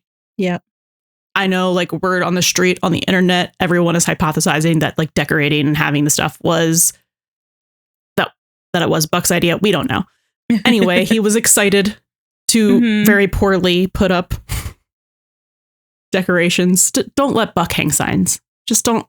Still don't No, he's the worst He's so sign bad hanger at it. ever. He can't get it straight, and why would we expect if we're gonna expect someone to like do things straight, no one can hang signs at the 118? except for Athena. Yeah. Oh my God. Allegedly. Still so done with us. Anyway, I just saw the That's head. Just low like, hang- oh my that was God. low hanging fruit. it was. Well, you know what? Stop it. Anyway. Can't be any lower than the signs. Top of all of this other turmoil and change and instability, anxiety, all of those things. I think he's just a little smidge depressed, probably. Maybe, mayhaps. I think he's depressed. I also think like he has, I don't want to call it guilt, but I mean, you know, Eddie at the end of season 7, he wanted him to talk to Christopher And to fix see it. if, and just fix it like he always does. Mhm. But like, you know, that didn't work out. So Yeah. And there's some kind of guilt in there. I think there is, and I think it's and I forget if we probably did touch on this in our season 7 wrap, but I think that aligning of Buck with Eddie as like more of a parental figure is one of the reasons why that is one of the first times that didn't work for Buck. And why I would assume, therefore, that Christopher is not in as much contact with Buck either As well. because you can see it on his face how disappointed he is, and I think that's because he is now kind of like in a weird way, not that weird. He is in Christopher's eyes more of a parent person than a friend person now. And so this just for Buck, the having Chris like out of the picture like that is very similar to having Bobby out of the picture at work, but this is on the much more personal side. So you still this contributes to Buck's feeling of hanging on by a thread, but you know, he's gonna be there where and when he can for Eddie, because like arguably worse. I'm just gonna say one thing real quick. I'm glad that they are doing it that like, okay, if we're gonna explore like Buck's feelings about Christopher leaving and all that, I'm glad that they're doing it this way where it's not like he's having like secret contact with Christopher and all that. Like I'm kind of glad they're doing it that way, so like it establishes his role in the Buckley Diaz family even more. Exactly, because then otherwise that would put like a wall between Buck and Eddie that I don't think can be there right now if they're trying to be able to support each other in these different ways. Like Eddie is trying to support Buck at work and Buck is trying to support Eddie at home. So like if Buck was in contact with Chris and he was either, you know, saying it or not saying it and keeping it from Eddie, which like I don't think that's physically possible for him to do. Yeah, he's not capable of doing that. No, but that would put like a little wedge of not necessarily like animosity, but maybe like a little bit of jealousy, and it would put them on uneven playing fields, which we always know Buck and Eddie are like almost always on the same page. Yeah. I did want to a little bit touch back on the guilt thing because, and again, this is just me trying to be inside the character's head, but I think he not only feels guilt about not being able to fix it because he's the guy who wants to fix things, but because he's always been able to, get through to Chris before. So he feels guilt about that. I think he also probably feels guilty for not noticing what was happening with Eddie earlier. Yeah. Because he feels like if he had, then he could have stopped this from happening. He could have stopped the whole fucking mess. Because like obviously the issue, the crux of why Christopher is gone is because he walked in and saw this woman who looked like his mother there. Yeah. Right. So if Buck had been able to notice even a little bit earlier, he probably feels like he could have stopped it. And so he's probably ruminating on that shit. He's really going through it. Yeah. Yeah. I love it. Yeah, it's great. It's great. We love to see our faves suffer. Sorry, it's They're for the plot. Suffer. We're gonna be happy. We're gonna be happy about it. But oh my god, the heart, just the like, how much is portrayed in that short little scene? Yes. Like we're gonna get into Eddie next, but just how much is portrayed in that little scene when you are just shown just a couple little facial expressions on Buck's face, and how much just kind of like quiet devastation there is there. Because Buck doesn't have any dialogue during the video call.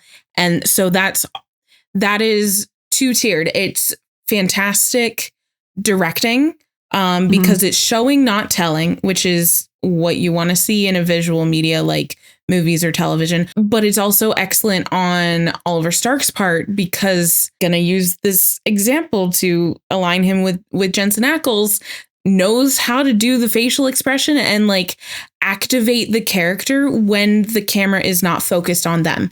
Like they're always in character. They're always acting as the character, even when they're not the focus of the scene. And it just makes it that much more immersive and that much more rich to like be able to look at the character that way. And I think Oliver went to the Jensen Ackles School of Acting. Like, they're those very micro similar. expressions. Yeah. Yeah. Yeah. So you can really tell that Oliver Stark really loves his character that he portrays, kind of the same way that Jensen Ackles loves Dean. I think there's a lot of care that they put in their portrayal of their characters, and it's kind of like at the same level, caliber? I guess, so to speak, caliber level. Absolutely. Wait. So let's talk about the main character, right? You know who the main character is? The character of season 8. The main character of season 8. Let's talk about that stash, right? The mustache. The depression stash. Oh, that's what I put. Because you know how it's like people grow depression beards. This is his depression stash. But it's like it's a depression stash, but it's supposed to look more fun than a depression beard, and that's not gonna last. If he was growing long. a depression beard, people would be like, "What's wrong, buddy? You okay?" That's like the male equivalent of getting bangs. I think. It kind of is, yeah. Mustache, yeah. But yeah, so Mans is really putting on a good front, I think, except for obviously the birthday party, but like he's still trying. Yeah, he's still trying there. He's definitely going through the motions. Putting the like, oh, there's nothing wrong. I'm okay. Just doing the job, getting through Gerard. Pay no attention to the depression behind the curtain. Conceal, don't feel. The man behind. Yes. The curtain, yeah. I think he's definitely trying to swing. He's overcorrecting, to try and overcompensating. Yeah, to try and fly under the radar. And I think it's working for the most part that we see, just because everyone has their own shit going on. So no, I think you're right, because usually Buck who is so attuned to Eddie and vice versa. So like we already know that Eddie is very, being very conscientious about Buck's feelings and what Buck is dealing with Gerard and everything like that. And Buck is usually the same way for Eddie. However, because Buck is so overstimulated and consumed by all of this going on, he doesn't have any mental or emotional room to look as deep as I think he normally would for Eddie and be able to notice, like, at least in these 3 episodes. Yeah. Yeah. So far. Yeah. Because he's got so much stuff to deal with. But I feel like so far, and I mean, we don't know, obviously, we don't know what's happened over the 3 months, but it seems like, the codependency is running strong, and he's probably just hanging out like everything is regular and normal for the most part. And like, yeah, he's sad and he's struggling, but like he's fine. And that's probably where Buck is at. Yeah. And he's just kind of more consumed with like all the other things happening, and also his own feelings about Chris being gone that he, to our knowledge at this point yet, has not seen past the facade. Yeah. Like, to use the pot boiling over analogy again, like there's just no more room in the pot in his brain space. It's just it's filled to the brim and it's boiling over. That, like, again, kind of with when Buck saw Bobby and it was able to like simmer back down, I feel like we'll have to see something else happen to like help that simmer back down for him to really clue in how deep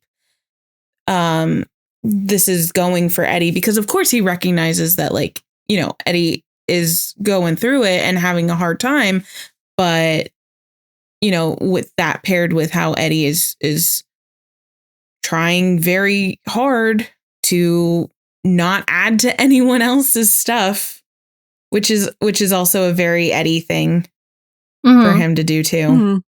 Just since we were already at the birthday party a little bit, I guess we can talk about that. So right off the bat, I guess, big oof. I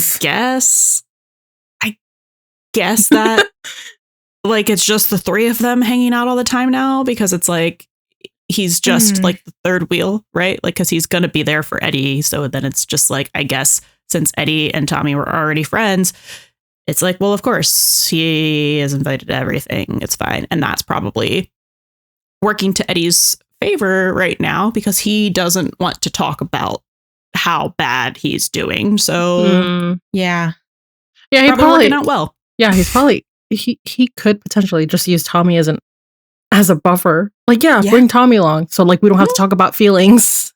Because Tommy doesn't give a shit. No, he doesn't. Still weird though. Still fucking weird. Still really strange.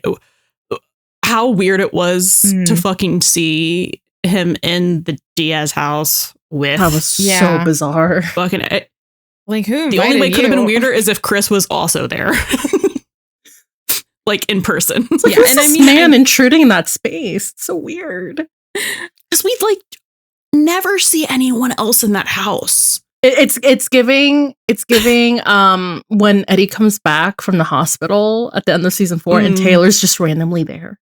Well, not randomly, but it's the welcome back. His welcome home party. Yeah. So fucking weird. Yeah. And I mean, it's not like, the thing is, it doesn't seem like too out of place because Chris has met Tommy and I guess they've hung out we've never seen bit. him. I guess, but we've never seen them interact. Yeah. So it's bizarre. Well, how could we? We have seen Tommy Kennard on our screens for 5 minutes. Like, but yeah, sorry, it's like, man.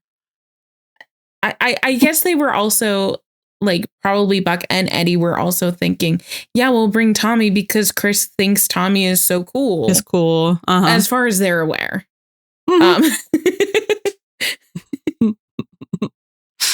You know, he's probably still going to be texting with like confetti when.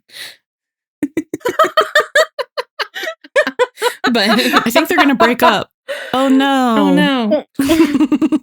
Was that ice cream for dinner? Yes. That was ice cream for dinner. Epic. Yeah, so as far as like we and they are aware, Chris thinks Tommy is cool. So they're probably also were including Tommy in that way as a buffer, not just for Buck and Eddie, but for like Eddie and Christopher and like Buck and Eddie and Christopher. Buck and Eddie and Christopher. Yeah. To like here's someone who isn't your parent. Like, be chill. Yeah. Talk to us, please. Like, that's just a big yikes. Big oof. So then Eddie seemed so excited. He told Buck that he did a great job with that sign, even though it literally said, "Chris, stop her."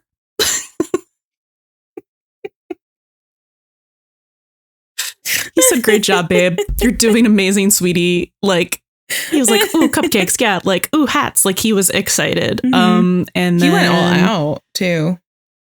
Yeah. For a party for a kid that can't probably see most of what was there. And you know, he gets a like completely shut out. Ow. Incredible dad joke. It was so good. Seems like you were 13 when yesterday. Something about the dad joke delivered with the mustache is just peak dad energy. Like, Eddie Diaz has never seemed more dad than in that moment. Never seemed more dad than when he is childless. Oh God. So sorry. Just to make this pretty depressing, I just gotta say, listen, I relieve, you know, him letting Christopher go is okay, fine, whatever. You know, he doesn't want to be, you know, like his parents and just be, I don't even know how to explain it, but I'm sure everyone gets what I'm trying to say. But like it's been what, 3 months? Christopher's not back home. Christopher's just getting giving him the Not it's even like a full and that's word. an improvement, supposedly. Yeah. And that's an improvement, supposedly. So not to get too personal, but like, I mean, I've been away from home for 2 weeks tops before it's like, can you please come home? So like, I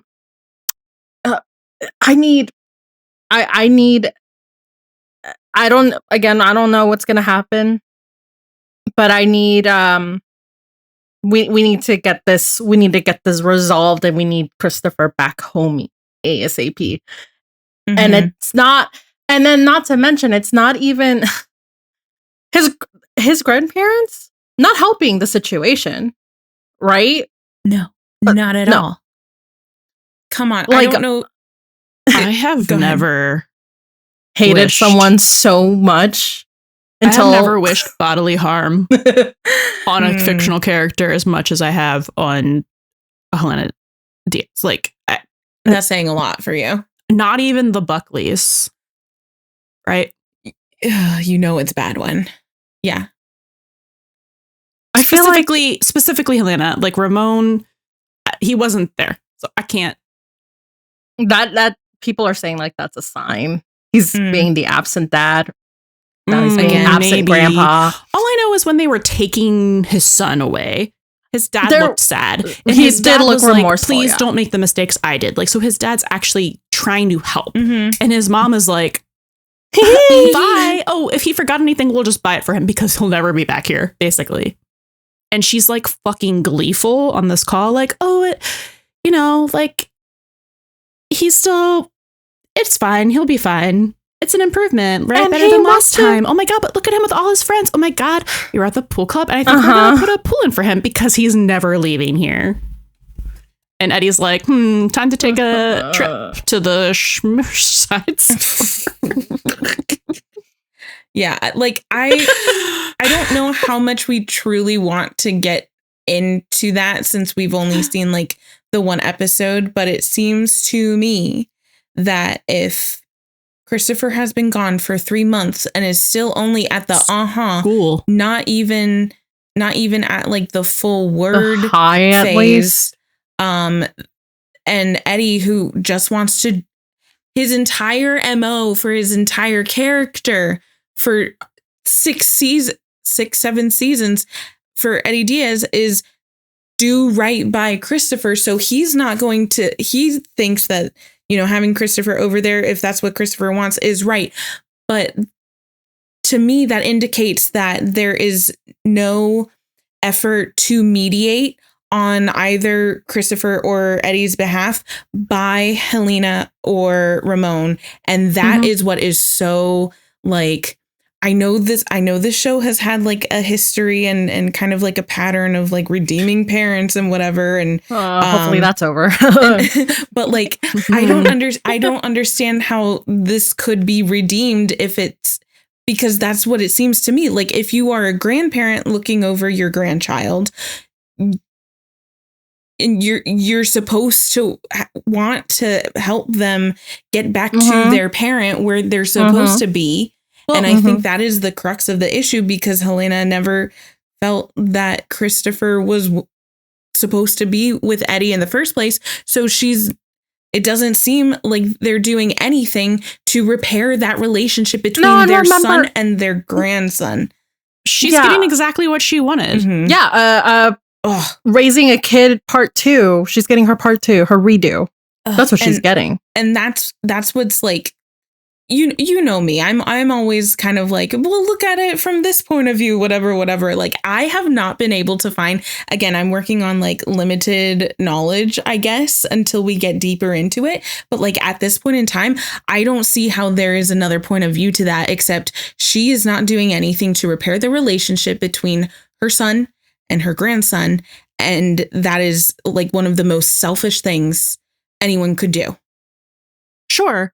I also want to bring it back a little bit to how if she gave a shit about her son, not even her grandson, maybe instead of just snatching his child away, she could have thought of other solutions to this. Or, I don't know, showed concern for Eddie and tried to support him. You want to talk about... You would think.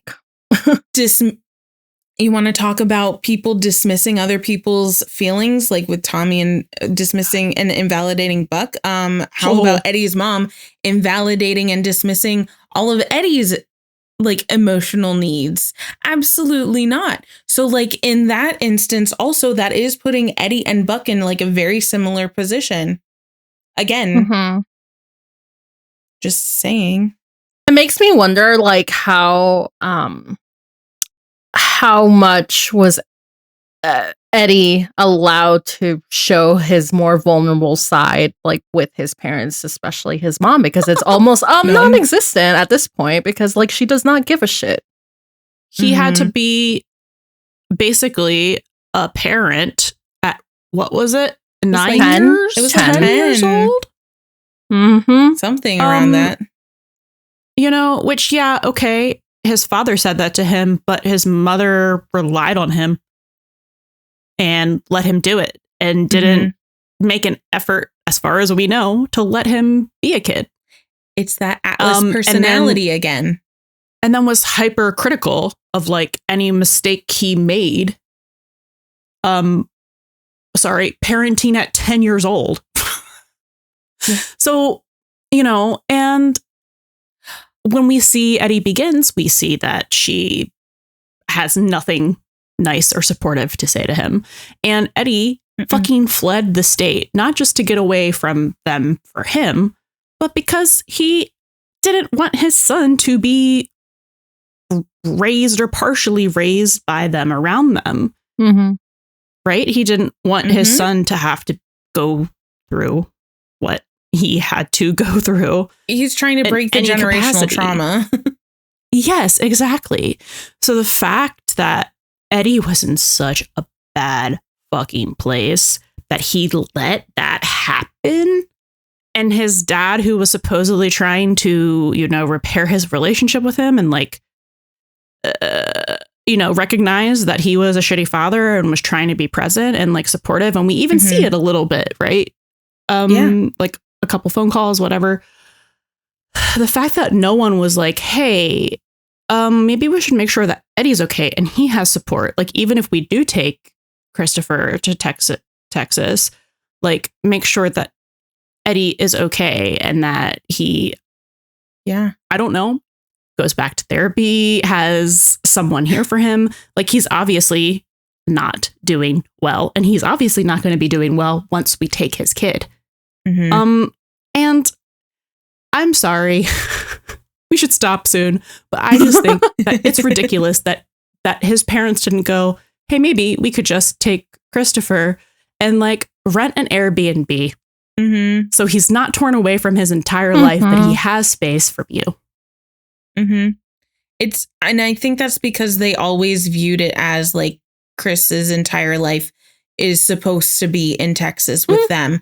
So essentially moving to LA was kind of the vacation or whatever. Right. So my point here is that they don't seem to actually give a shit about Eddie or Christopher. They give a shit about what they think Christopher should be doing in their own vision of what his life should be. But we see time and time again, Eddie is the only one that actually understands and knows and advocates for what's best for Christopher, because he lets Christopher have that independence that Christopher doesn't really get with anyone else, especially with Helena. And I have a feeling that in that instance with Ramon, he was probably very disappointed in Eddie, first of all, but with Helena, he was probably had to choose sides a little bit. This is just me, thinking. There's also, I know it's a quote from some TV show. I forget which one. I saw it as a tweet where it was equating, the whole idea of, Helena and Ramon wanting to maybe build a pool for Christopher and creating that community for Christopher and everything like that. And from Eddie's point of view, it was something that just means that if they're his parents were capable of doing that, they just didn't want to for him. And I forget what show that's from. Is that Buffy? I don't remember at the moment. But I don't know. I've seen that same kind of thing be brought up in a bunch of fics too. So where it's so you could have done this, but you didn't. Why didn't you care enough about me? Worth it. Right? Or why are you such better grandparents? Why are you good at being grandparents, but we're terrible at being a parent? Well, they're still terrible grandparents anyway. Well, yeah. But they're showing surface level caring. But anyway, fuck them. I want to just talk a little bit about before we move on. Two things. I want to talk about Ryan's acting in that scene, and then I want to talk about the silly, goofy awesomeness we get. So we mentioned that Oliver acted his ass off in that scene, even though he didn't really have any lines once the call started. Eddie doesn't say that many things on the call, right? So he is also going to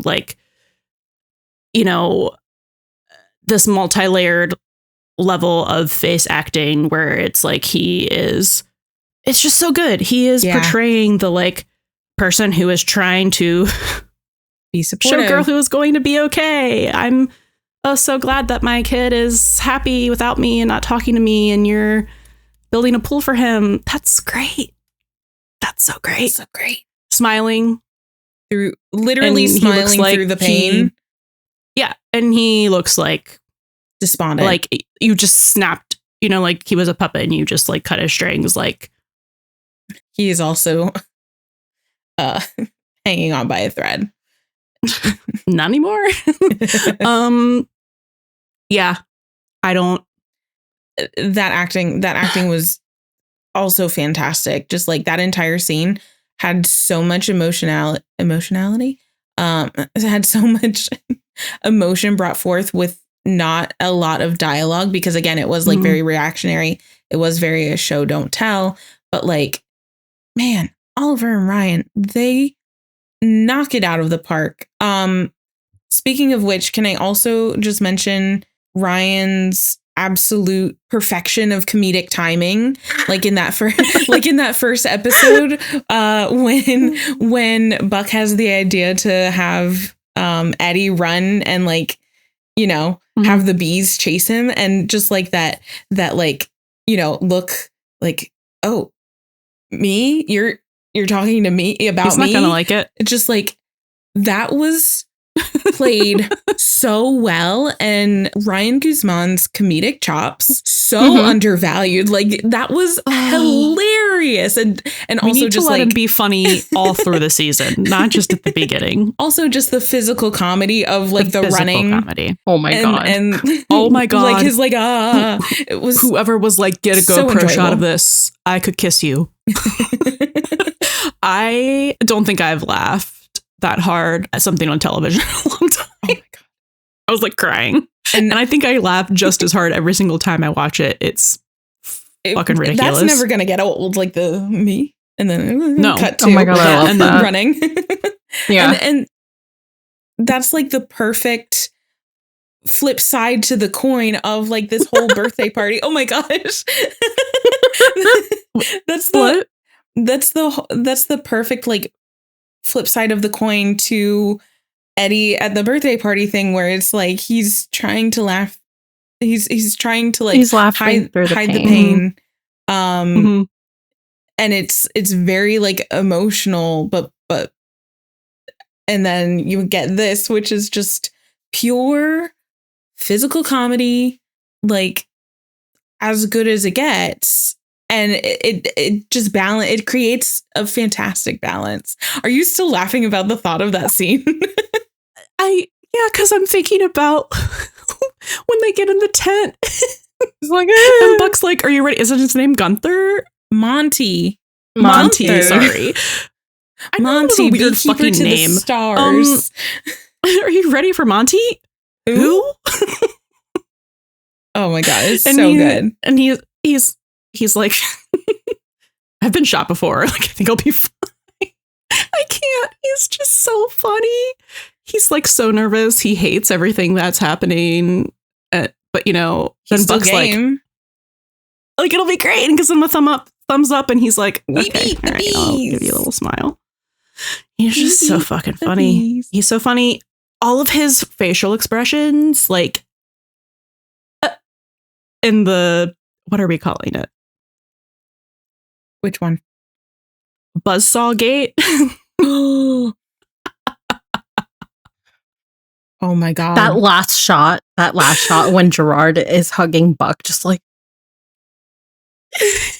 like so funny. so good. He continues to be the king of. He's just a living meme. He's just a living literally is. He is. king of being a living meme. I have a whole meme folder. Oh my God, gotta share it. Yeah. Of just him. But But he also- so like in the first episode, like after Buck tackles him and he's like, you saved him. Mhm. And then they pick it right back up in the second episode, and he's just like hands on hips, like like all of those facial expressions, gold. fucking incredible. Just could not pay attention to like anything else that was happening the first time I watched it, to be honest, because they were Buck's so in distress and Eddie serving. yes, serving face.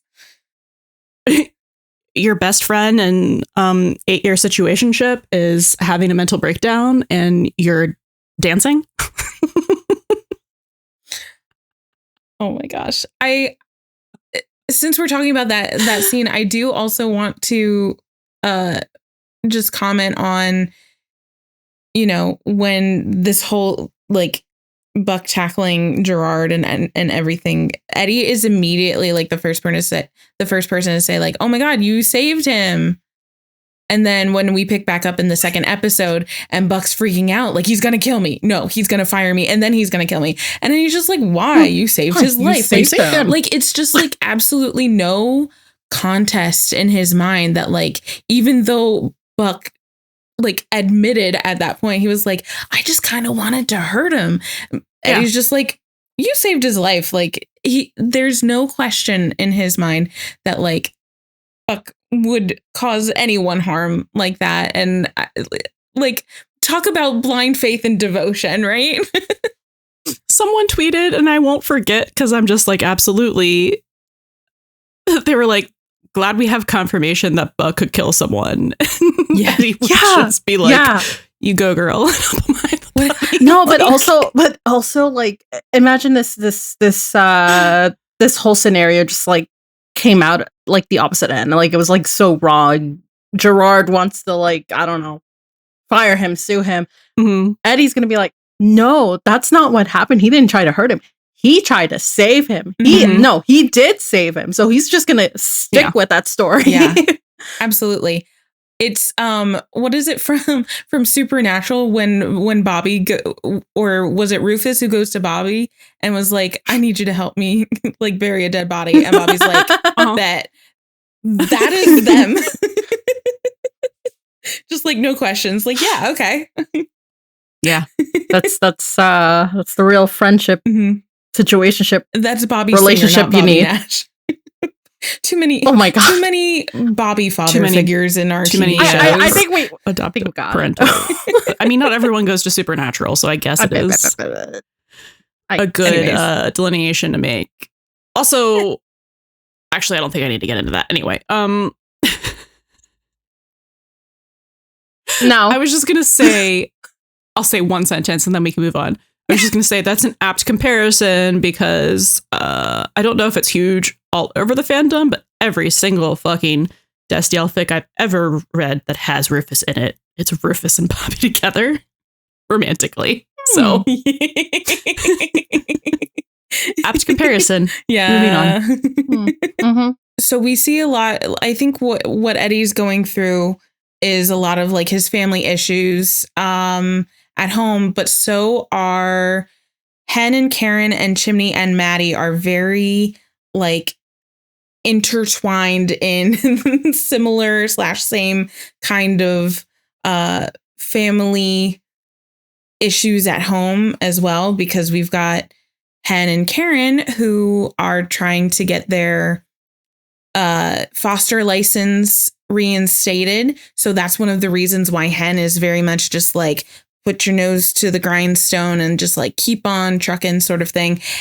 Meanwhile, Chimney and Maddie are so connected to this because they're taking care of Mara in Hen and Karen's stead. So it's great because they're kind of like a big, you know, like combined family unit now. And Chimney is also doing the same thing that Hen is doing because he's got 2 kids at home, at least until Hen gets her foster license reinstated. So this whole like, and I think we're going to see it's mentioned like very briefly, I think only in the first episode, but it's a nice way to pick up on, you know, where they left things off. And we see them all gathering together with all of the kids, and like Denny's there as well. And it's just lovely to see them to see like this community, this like larger family unit come together and support each other in these ways, and like how, you know, everybody is co-parenting a little bit and that's kind of where they leave it off, because it's just like that one evening of get together, but it seems that it's a very much a consistent thing in their lives now over these last 3 months. And I love that for them. Like Henren Madney bestieism. Let's go. Unfortunate the way that it is happening, but yes. Yeah.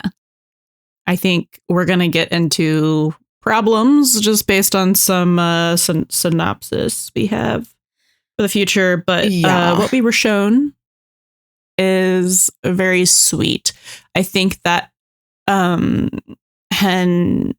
maybe, I don't know how much we're shown of this because I didn't rewatch this scene enough.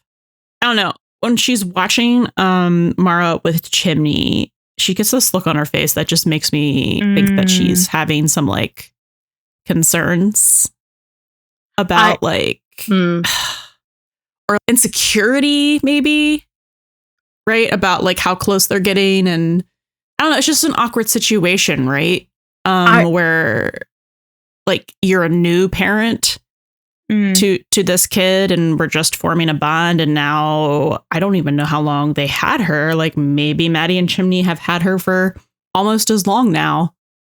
So, you know, there could potentially be some conflicts. I kind of had the same thought. That's kind of like a story they can, so like forget the councilwoman, because that's one of the major factors right now in getting her foster license like reinstated and all of that. But then you're gonna Mara is gonna have like she's gonna get attached to Chimney and Maddie, and like watch she doesn't want to go back to Hen and Karen, but still considers them like family. Like it's just like a weird conflict of interest. And then we don't even know where like how Chimney and Maddie are gonna feel. Like it's just a weird situation. And I was like, here's a solution. Just like go get a duplex. Yeah. the whole family, and just go like, get a commune. Like just start your own little commune, you know? Yeah. I mean? Like no, that would work.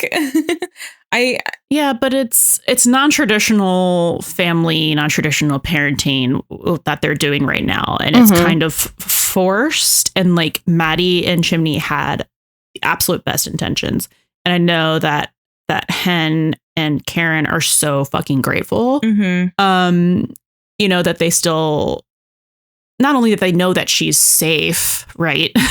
She's safe. She's being taken care of. And she's so close to home. And they still get to be in her life, but it's not the same. And I really feel like we're going to see, especially between Chimney and Hen, who are, you know, besties, who are ride or die. They are ride or die. Yeah.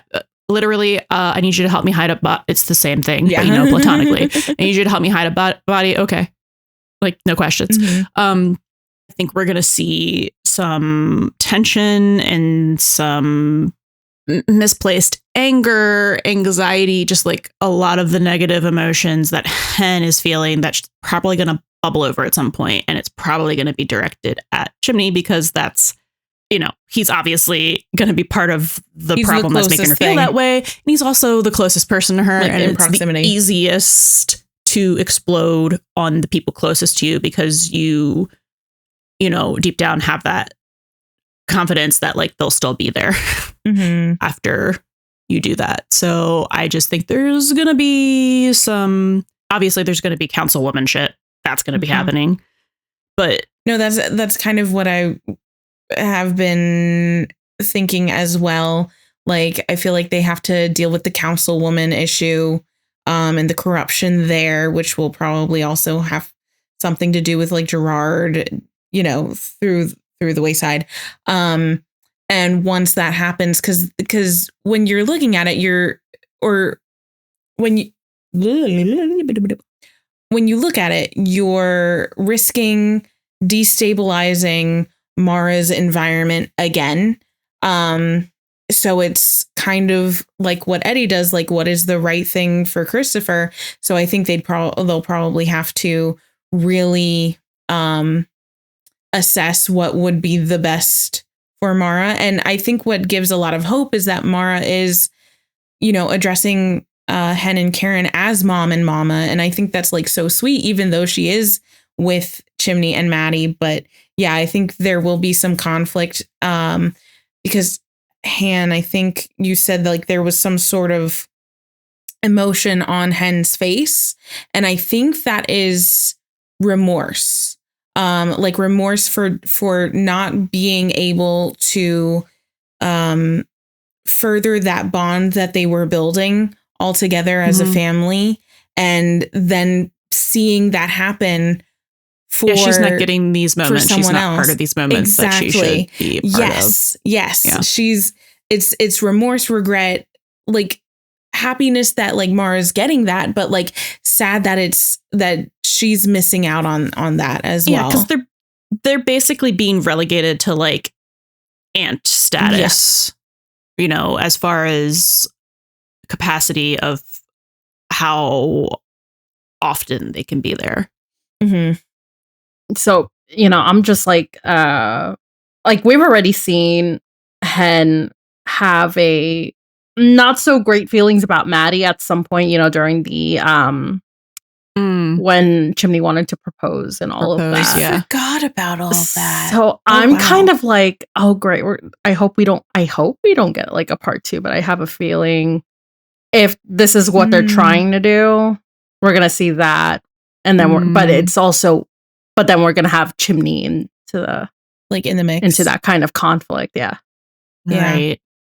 That's gonna put him in a difficult spot. That'll be interesting. And that'll also give like Hen a slightly different storyline where it's still like revolving around family sort of thing, but like in a different way that like gives her conflict with Chimney, which I guess we haven't seen really in a while as well. So that will be like, because everyone keeps asking, like, just let Hen and Karen be happy with their family. Yeah, I do have to say, I agree with my timeline that keeps saying, please stop giving the only storylines we basically see Hen and Karen have are like them trying to have a famly so and badly, obstacles, and it keep being ripped away from them. And it's not like, I feel like I don't want to complain about it until I see it like through to the end of it. But I feel like narratively, we could have just been done with it once they got Mara. Like I understand, like they set up the councilwoman thing, and like, you know, I'd trust to see the story through. But like after they get her back, after it's all worked out, whatever happens, like please do something else with them. Like there's so many situations that you can put these people in instead of just trying to take the Black lesbians' children away from them. Like it's enough. We've done that. Yeah. Yeah. We've done that a couple times now. So Chimney and Hen serving comedy, serving always in the best way. Oh my God. Oh, Chimney was especially funny when Bobby was like, "Where's Gerard?" And he was like, "Oh my God, I'll put him in the hospital." I could explain that, but it's funnier if I don't. I just peak Chimney humor. I just feel like everyone is like at their peak wits end personalities right now. Which I don't know, it feels like a weird thing to say because I feel like the writing on the show is pretty consistently great. And I don't have a lot of issues with thinking things are out of character, but I don't know. It just seems like extra good. Like there's extra oomph, right? It's at the forefront. Definitely. Yep. I love our characters. I love them all so much. And I understand that we have to put the blorbos through the things because that's TV. But yeah, just let them have their families, please. Oh my God. And geez, this was only like the first 3 episodes. I know. Oh my God. Oh my God. We have 15 more episodes. 15 more to go. Oh my gosh. Don't say it like that. It actually feels short. It does feel short, actually, because we're like, what, a 5th of the way through? 6th. Yeah. 6th of the way through. Yeah. I know how to do math. Yeah.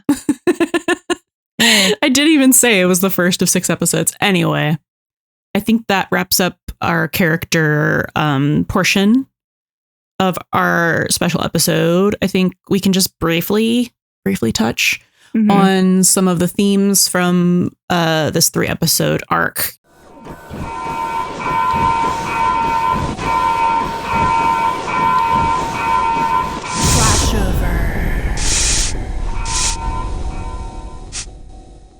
So to get into the themes that we see so far, I feel like a lot of times the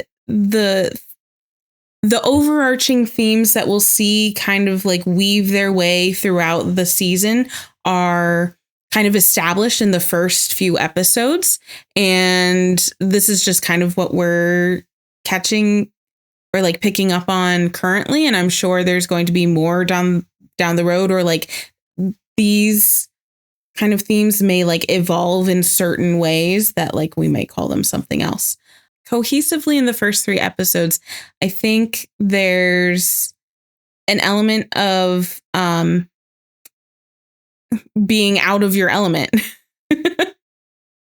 I didn't write this down, but as we were talking, it occurred to me. Because we were speaking about Athena being so like usually unshakable. And this was very much not her usual kind of, interactions with anybody. Like she was very much relying on other people. And yeah, she's usually unflappable, but we really saw her flappable in these episodes, which is ironic because you can't flap a plane's wings. But she was trying. Why isn't anyone ever just whelmed? Right? Why is it That's a overwhelmed and reference underwhelmed? for my Young Justice people. Can't be whelmed. And we see Buck as well, like totally out of his element with Gerard and even Eddie and Bobby. People just out of their usual environments, having to, I guess this goes into the idea of having to adapt and improvise that we see a lot as well. I don't know. I had a different word for being out of your element, but I don't know. It might be slightly different, but I had being displaced. Literally in a different environment. Yeah, because being displaced is something that's being done to you, which I feel is what is happening to every single person here. Like everything that's happening that's making them feel out of their element, it was something that happened to them.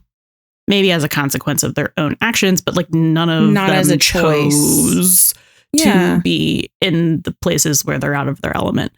And then, having to adapt and improvise and having trust issues because you are displaced and uncomfortable. And then on the opposite side of the coin, being able to like get through it all because of the trust that you have in your found family.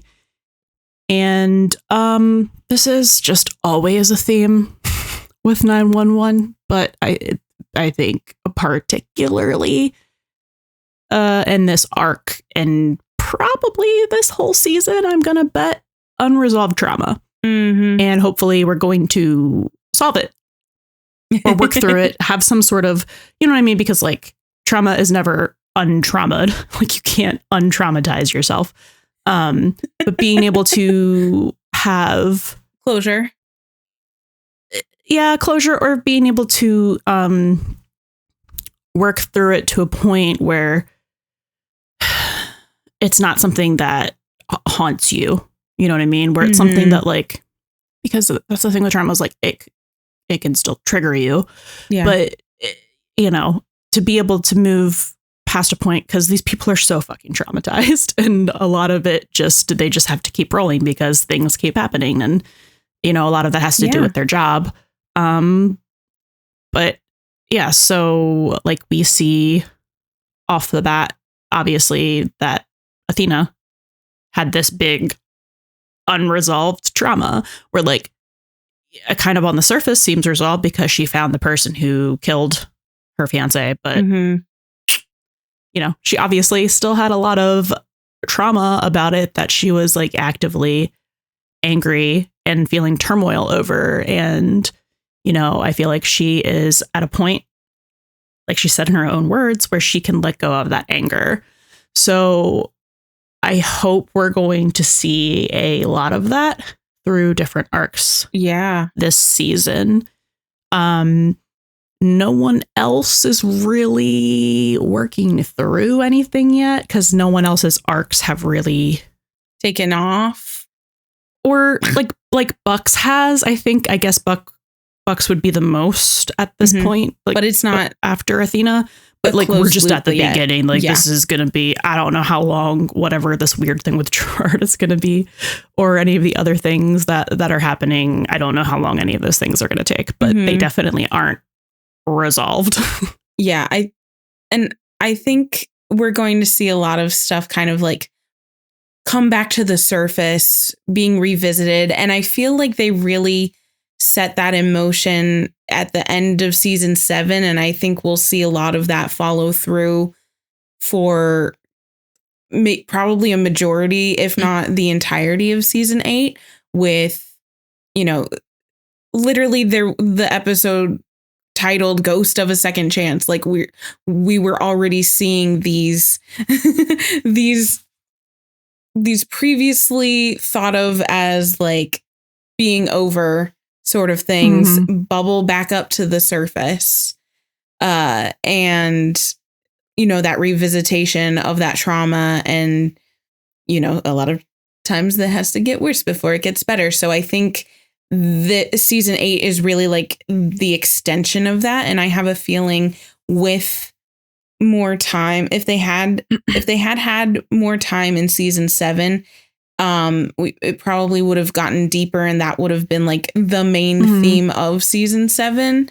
I feel like it's one of them, but I feel like we started it off with Bobby. Like it's this connected into Like it's not on its own, just part of season 7. It's really linked into season 8, where I think they'll be able to explore and expand on that in ways that will really benefit the characters, like we're already seeing with Athena, and being able then to see how the characters are operate, having actually moved past that rather than just like repressed it, So I have a feeling that will be like one of the big season themes that we'll see like time and time again. Because I loved what they did with Athena, and like obviously we're not going to have like a giant 3 disaster arc or anything, because that's just that's the firework display at the beginning, celebrating the new season, right? But they did such a beautiful job of like having such a deeply impactful story amongst the spectacle, right? So I hope we just continue in that same vein for the rest of the characters through the rest of the season.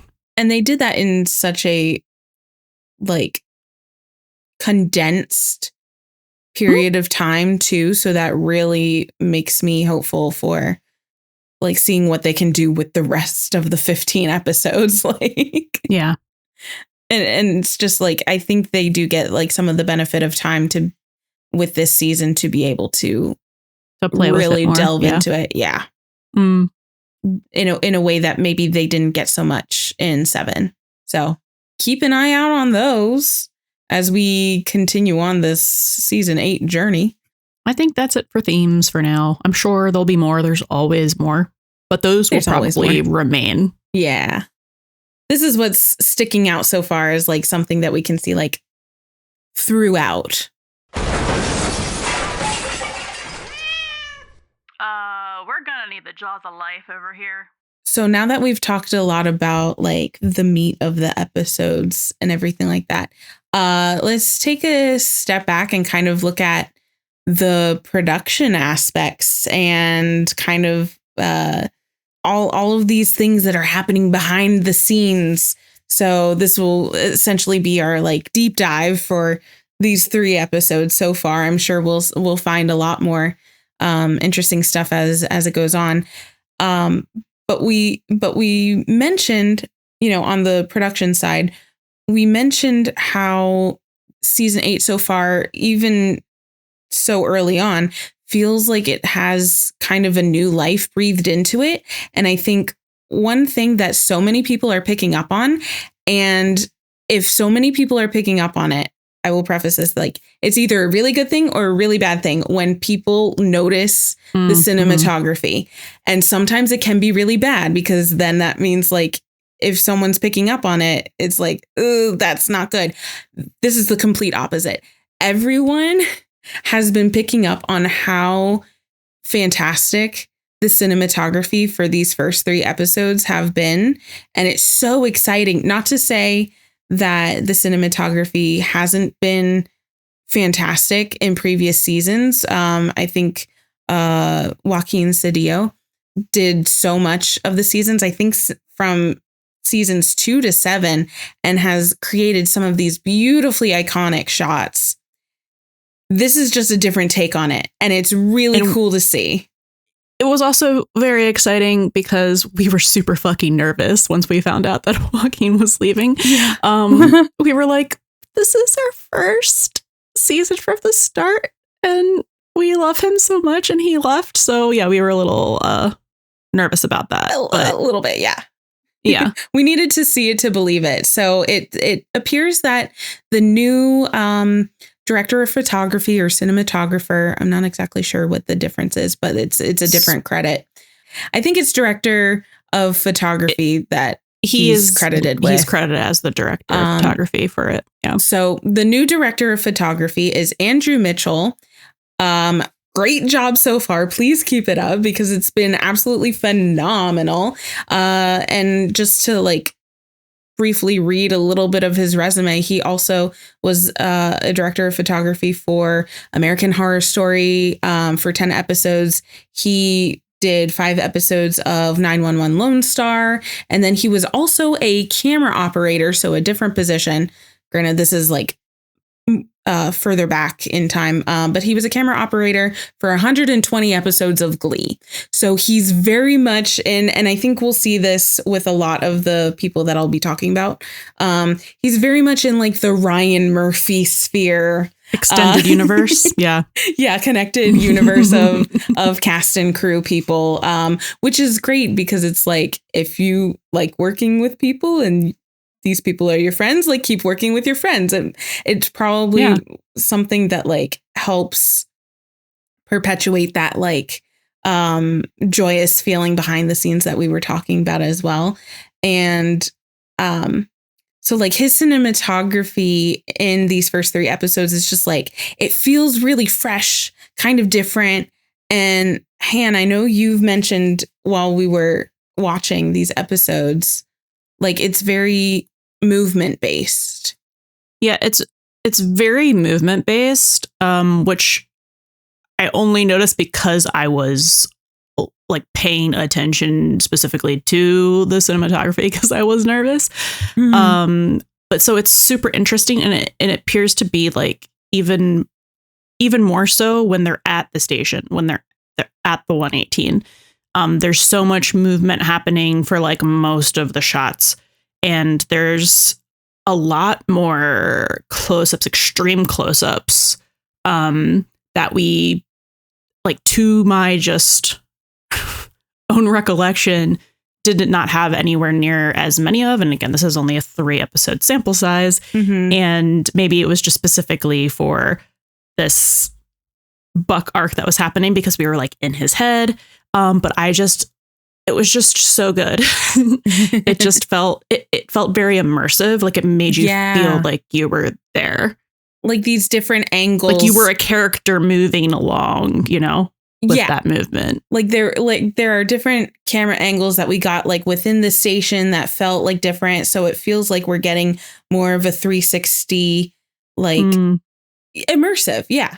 Did you say that? As someone who has a swiveling head who can look around and see different angles. Yeah. You know what I mean? And that's why it feels more immersive. And like, not to take away any flowers from Joaquin, because I think we made this comparison that Joaquin's is such intentional framing. Yes. That's what I was trying to remember what I said. Yes. It was like the framing and all of the setting up behind that. And like, obviously the angles as well. And not to say there wasn't movement, but that just seems to be like the biggest difference that I can point out. And both are great. Yeah. For different reasons. It's ways to tell story, or it's different ways to tell the story, but it still works as effectively as one another. It's just kind of, it's basically like seeing two artists and having them have different styles of painting. It's the same thing. It's just like the way that they come at the craft a little bit differently. Yeah, it's just a different direction or vision of how to tell that story. You know what I mean? It's the same story. It's just a slightly different interpretation. Like, if that makes sense. So that'll be really cool to see, like, moving forward. I'm excited to see how it develops. Welcome, Andrew Mitchell. We love you already. We did not notice like a credit while we were watching the first episode. And then when I woke up the day after, I was like, first thing I did was go to Hulu so I could like find the credit because it was not online yet listed anywhere. Cause I was like, this guy was amazing. And yeah, just welcome. Thank you. The vision is visioning. We see it. We love it. Carry on. So I think that was like the biggest noticeable difference visually that we've been able to catch on to in the first three. And notably, I think there are also a bunch of new writers on the team, and we only have the first three out. So don't you love our fun? Anyway, writers. Anyways, yes, new writers. We got a big one. Yes. So on I was just going to go in order of the episodes. So the first episode of the season, we have a couple new writers. It's Molly Green and James Leffler, and they seem to work as a writing pair. They've previously written about, I think it was 30 episodes for 911 Lone Star as well. So they're kind of keeping it in the 911 family a lot here. And they wrote an episode for Station 19. So it seems like they are very familiar with firefighter-y things. And I just want to point out, like, this is just my opinion, but it seems like whichever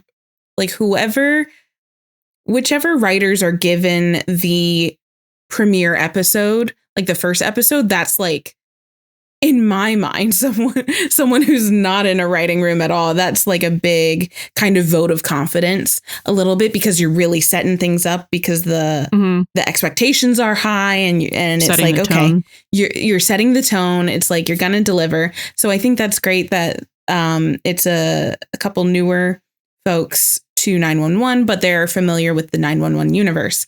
And then this is the big get. And I don't know how many other episodes he's writing. Tim Minear co-wrote episodes 2 and 3 with Ted Griffin, who has as one of his writing credits Ocean's 11, the movie. And that is like big blockbuster hit writer. Only one of like the best, most popular, successful action movies. Didn't he also write a Final Destination movie or a couple Final that was James Wong. That was the director, James Wong. I have it in there. Okay. I knew Final Destination was in here somewhere. He co-produced The Wolf of Wall Street. He wrote I think Must Love Dogs, a rom-com, and the Jennifer Aniston rom-com Rumor Has It. That's actually a funny movie. So he's been on some like big movie productions. I didn't see a lot of like TV listed there, which I know is like, there's a lot more fluidity between TV and movie than there used to be. Before like streaming and everything like that, it was like people worked in movie or they worked in TV, and there was not a lot of crossover. So I think that's kind of an amazing get. I have no idea how that occurred. And I'm fairly confident in saying that Ted Griffin and Tim Minear as a writing duo, a fantastic more please. because I think for episodes 2 and 3, not that 1 wasn't fantastic. It was just a little different because it was the bee-nado stuff leading into the plane crash. Yeah, it was the setup. So like the whole plane crash, not plane crash, it didn't crash. The whole plane emergency between these 2 episodes was done so well. There was a lot of like ramp up of tension and then come back down. And then like the pacing was pretty fantastic, which is also very hard to do in a 42-minute episode. Yeah. I don't feel think like we have any complaints. It was a good idea to get someone who does action movies because like essentially if you think about it, the way they do the opening emergencies is kind of like a feature-length movie. So to have someone who comes from like writing and pacing for something that length and for like specifically action packed type things, I think it's genius. In his wheelhouse. Great team. Yeah. Yeah. And I love, I think this happens fairly occasionally on 911, but I do like that they had the same writing team for both episodes because it helps with that consistency. Which brings me also to the directors. So this Bradley Bucher, who we've seen all over the entire series, our good friend Bradley Bucher, tried and true. I'm just always surprised when it's not Bradley Bucher, to be honest. I think he is their hang on. There we go. Nope. I feel like he is their director on retainer. Just like when in doubt, go to Bradley Bucher. He's done so many episodes throughout 911, including the pilot. And he's also been a director or credited as like executive producer for American Horror Story, Glee, 911 Lone Star as well. He's an executive producer on like, I think IMDb has all 106. I think it's more now, episodes. So he's also in that like Ryan Murphy, extended universe of Friends. The RMEU. The RMEU. Exactly. So Bradley Bucher directed both 802 and 803, which also with the writing team helps with that consistency. I think he is very, just very consistent, like across the board. I also thought it was interesting that he's directed a number of other opening disasters, like specifically like the 2/3 of the 3-part disasters that we see often. So in addition to 802 and 803, he also directed 202, which is 7.1 with the earthquake, and 203, Help Is Not Coming, which we were just talking about during our rewatch regular stuff. He directed 501 Panic and 502 Desperate Times.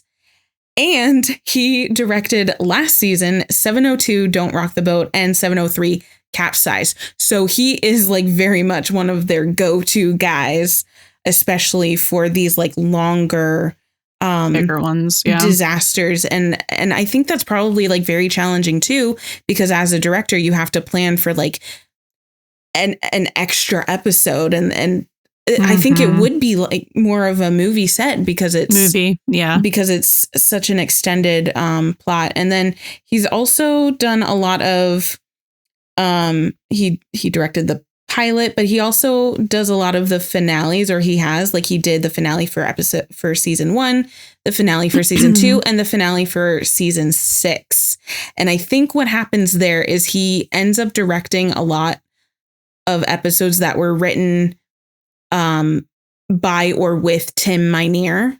So I'm wondering if they're like kind of a tag team sort of thing. They probably have this really good rapport because they've worked in the same RMEU sphere for so long. I feel like we're doing like Brad Falchuk erasure because he's like where Ryan Murphy is, Brad is too. Sorry.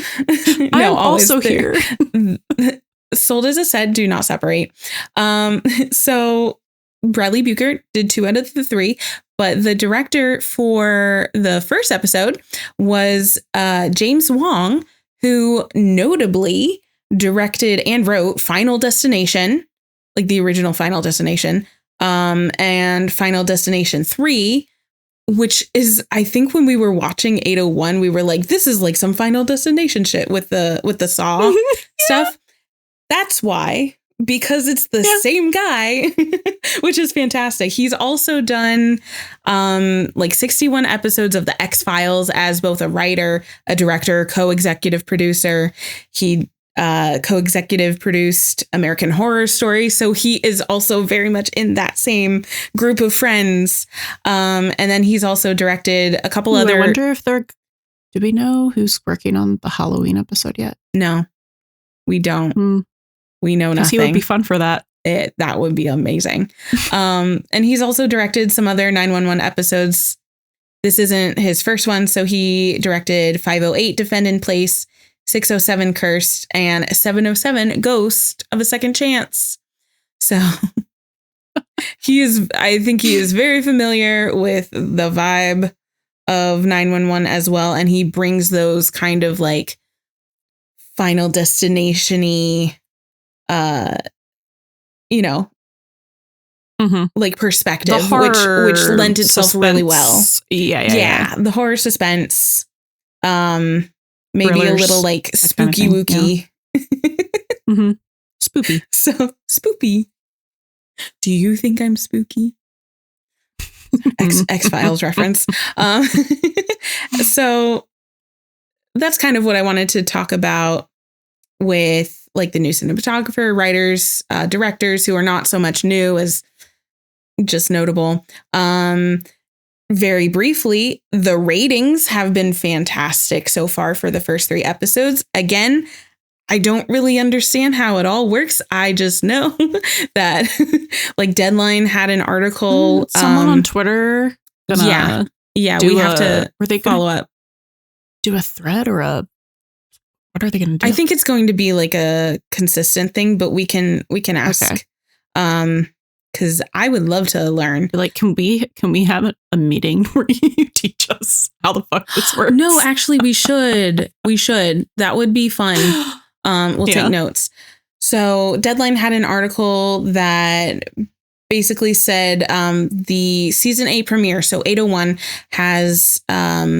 is buzzing towards 10 million viewers across platforms in the first week, which is like, I don't know much about anything in there, but like 10 million people sounds like a whole lot of people. So they've amassed at the point of writing about 9.8 million viewers after 7 days of multi-platform viewing. That's a 106% increase from the live plus same day audience of 4.8 million. That sounds huge. And then apparently the second episode was watched just like same day stuff. So this isn't even factoring in like that extra 7 days in streaming. 802 was watched by 4.2 million live viewers, and 803. 92. Sorry? The number you have here is 4.92, not 4.2. Oh, I'm sorry. It was watched by 4.92 million viewers, and 803 was watched by 5.52 million viewers. So it's been like the number one scripted show for Thursdays all 3 weeks. Season 9 renewal, I see it coming down the pike pretty soon. Go. So I better hear it by January, because I feel like I think it's going to happen. I think it'll happen before then. Earlier, honestly. Yeah. So hope to keep that up. It seems like if everything continues going the way it is in the first 3, like no reason to believe that it wouldn't continue. And I think ABC would be like remiss if they did not renew it early, because that even I know those numbers you can't really argue with. So I mean, they replaced their previously top performing shows with 911. So I think it's safe to say it's here to stay. It's here to stay. Yeah. Love that for us. I would like someone from the Grey's Anatomy fandom to tell me what is happening over there. Because they're at like 10 p.m. now. Grave. I have watched the show, have loved the show, but I've never been like a part of the fandom. So, and I'm still like a season and a half behind right now. I really thought that they were just going to be like, yay, we got to 20 and end. And then when they didn't stop there, I was like, are they just doing this forever? Is this like literally just like a Days of Our Lives now? Like we're just going to keep doing this until literally no one from the original cast is left because we're close. We're 3 characters away from having no one the original cast. At one point, does Grey's Anatomy become like a ship of Theseus sort of thing? Yeah, I don't know.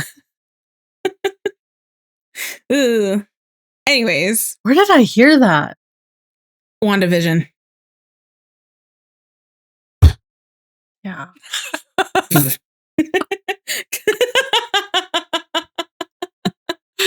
That was the episode with Vision and him like, what am I sort of thing. And yeah. Am I still the ship of Theseus if blah, blah, blah. Okay. Yeah. Okay. Because like, I heard that recently. Yeah. I have incorporated that into my vernacular. Like not every day, but like a special occasion philosophical vernacular. Mm-hmm. So and then I think just more for deep divey things, like in typical Tim Minear fashion, he based the opening emergencies on fairly schlocky, but enjoyably schlocky 70s disaster movies. Shocking. I'm shocked. This is brand new information.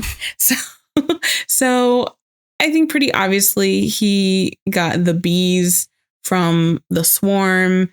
And I think that's a 1978 movie about killer bees.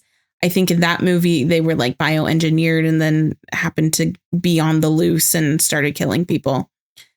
As one does. But as we know now, that was kind of the vehicle to get to the airplane emergency. Mm-hmm. And that was based off of the movie Airport 75, which was the 1975 sequel to the original Airport movie, which was, I think, 1970. And Airport 1975 concerns, a Boeing 747 specifically, they say, where a small aircraft crashes into the cockpit, causing the fatalities of the first officer and flight engineer and the blinding of the captain, leaving no one on board qualified to take the controls.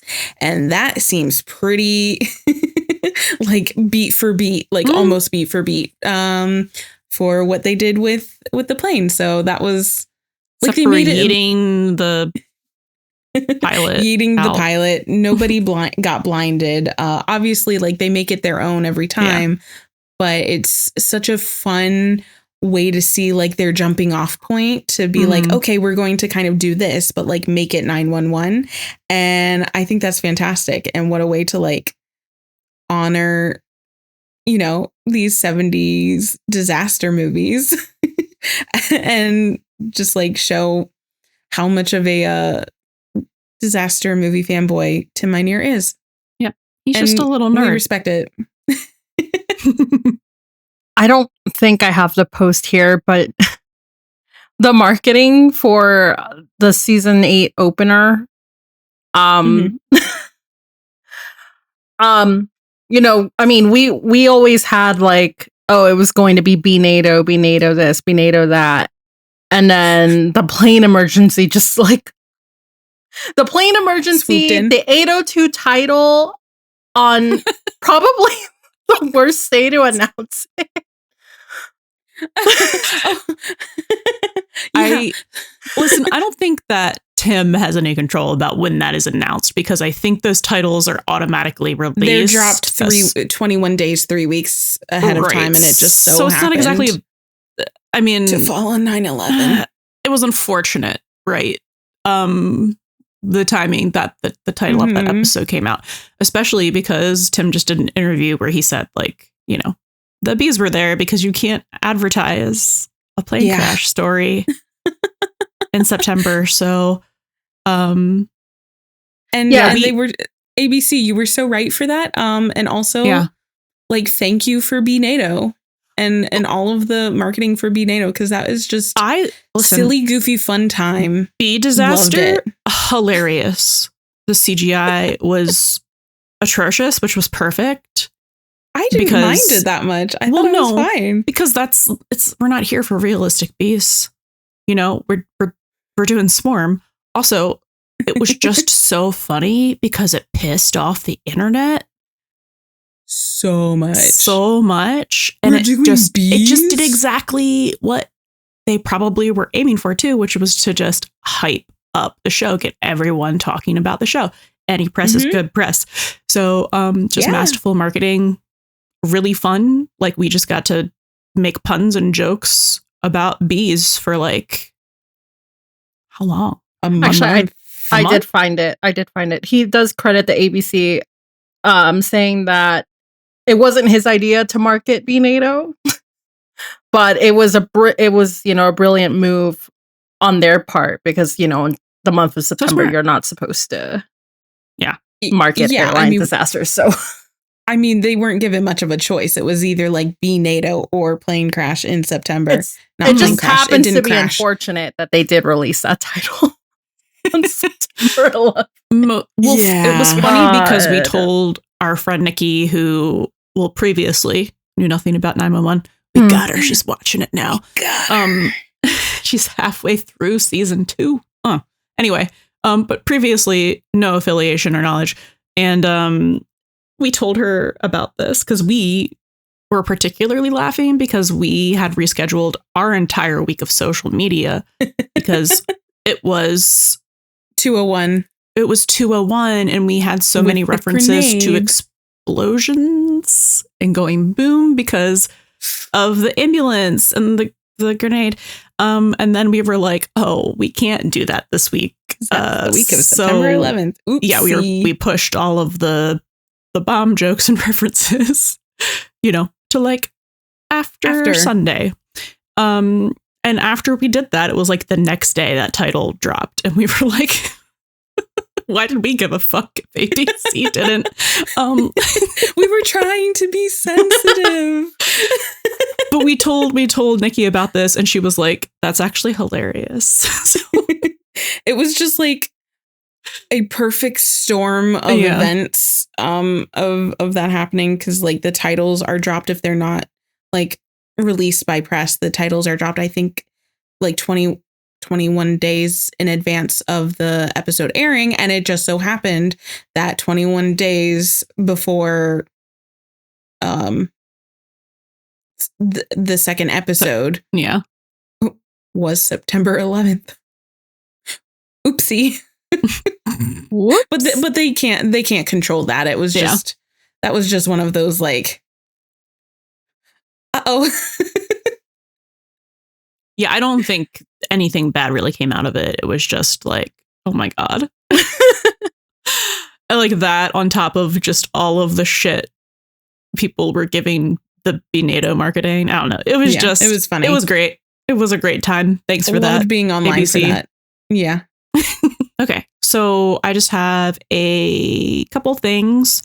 The first one are just a few like callbacks or like meta references. So we get in episode 1 on the Hot Shot set, they are filming a scene where Brad is taking an axe to a toilet, and or someone's stuck in a toilet. Someone's stuck in a toilet, and that was a direct callback to season 1. Love to see it. The pilot, yeah. The infamous hype baby. Yes. Hope we get more of these. I want the meta references. I want the team watching the show anyway. I want them every episode so much. Then we get Buck's meta line about Brad's accent, which is just so unfortunate that people who don't know that Oliver is British, they don't get how funny that fucking was. But it was brilliant. And he's like, "Oh, can you say that word again?" Oh my God, I had no idea he was British. Like that was for us. That was the people in fandom who are like, can't be normal about this show. And then realize like, or the people online on TikTok or whatever. And like, wait, Oliver Stark's British, or that guy is British. And it's like, yeah, it's a shock to everybody. Loved that.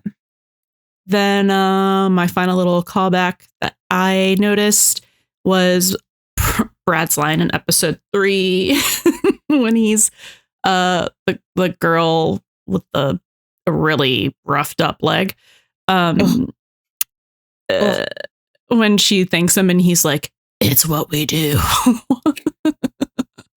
That is a callback to the Lone Star crossover episode, and I believe Buck says that to TK. And then we just have a couple little whoopsies just for fun, because nobody's perfect. There were a couple, well, there's one that like everyone noticed, and then there are two that I got from 911 Wiki. So a suction cup prop holding the saw blade is still seen after it lands into the fire truck shortly after Gerard is struck like they with it. Didn't edit that out. Yeah. On first watch, I just thought that was part of the saw blade. I did too. That's just me being stupid. Well, let's be real. Like, no one's really paying attention to the saw blade there. It's all the other spectacle. But then earlier in that episode, where like they ran out of the CO2 when they were like on the highway trying to get the bees off the car. So it wouldn't work then. But then when the truck catches fire, they're magically able to put out the flames with more CO2. Just a little maybe they got inconsistency. Maybe.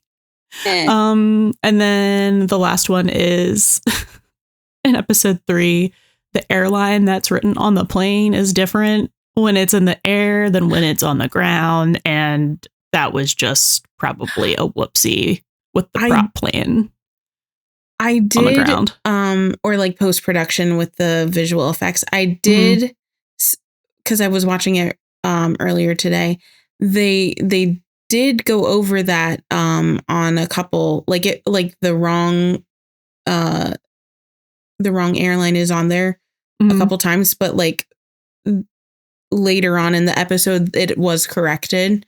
So like later on, like, so they must have just missed it. They must have just missed that because it does say like Keystar or whatever. Keystar. Yeah.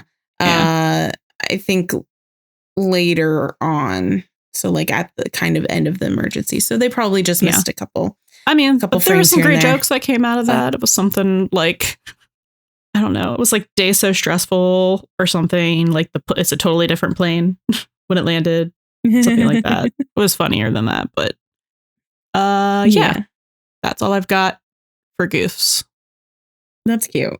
We're gonna take this time to kind of like, we're calling it like into the looking glass sort of thing. So kind of like backwards and forwards at the same time. Sliding doors. Exactly. Sliding doors, seeing things reflecting. So we have like a couple, I think, parallels to previous seasons that we're starting to connect already. And do you want to take a couple of these? Because I just have a couple at the end. We already talked about it, so I don't need to get into it in detail, but we have season 1 Buck. His issues with authority are paralleling season 8 Buck with his resurgence of issues with authority. And then we have a couple Athena interparallels like with themselves. Season 4, I think it's the finale. It's the finale. Survivors. It's after Eddie's shot.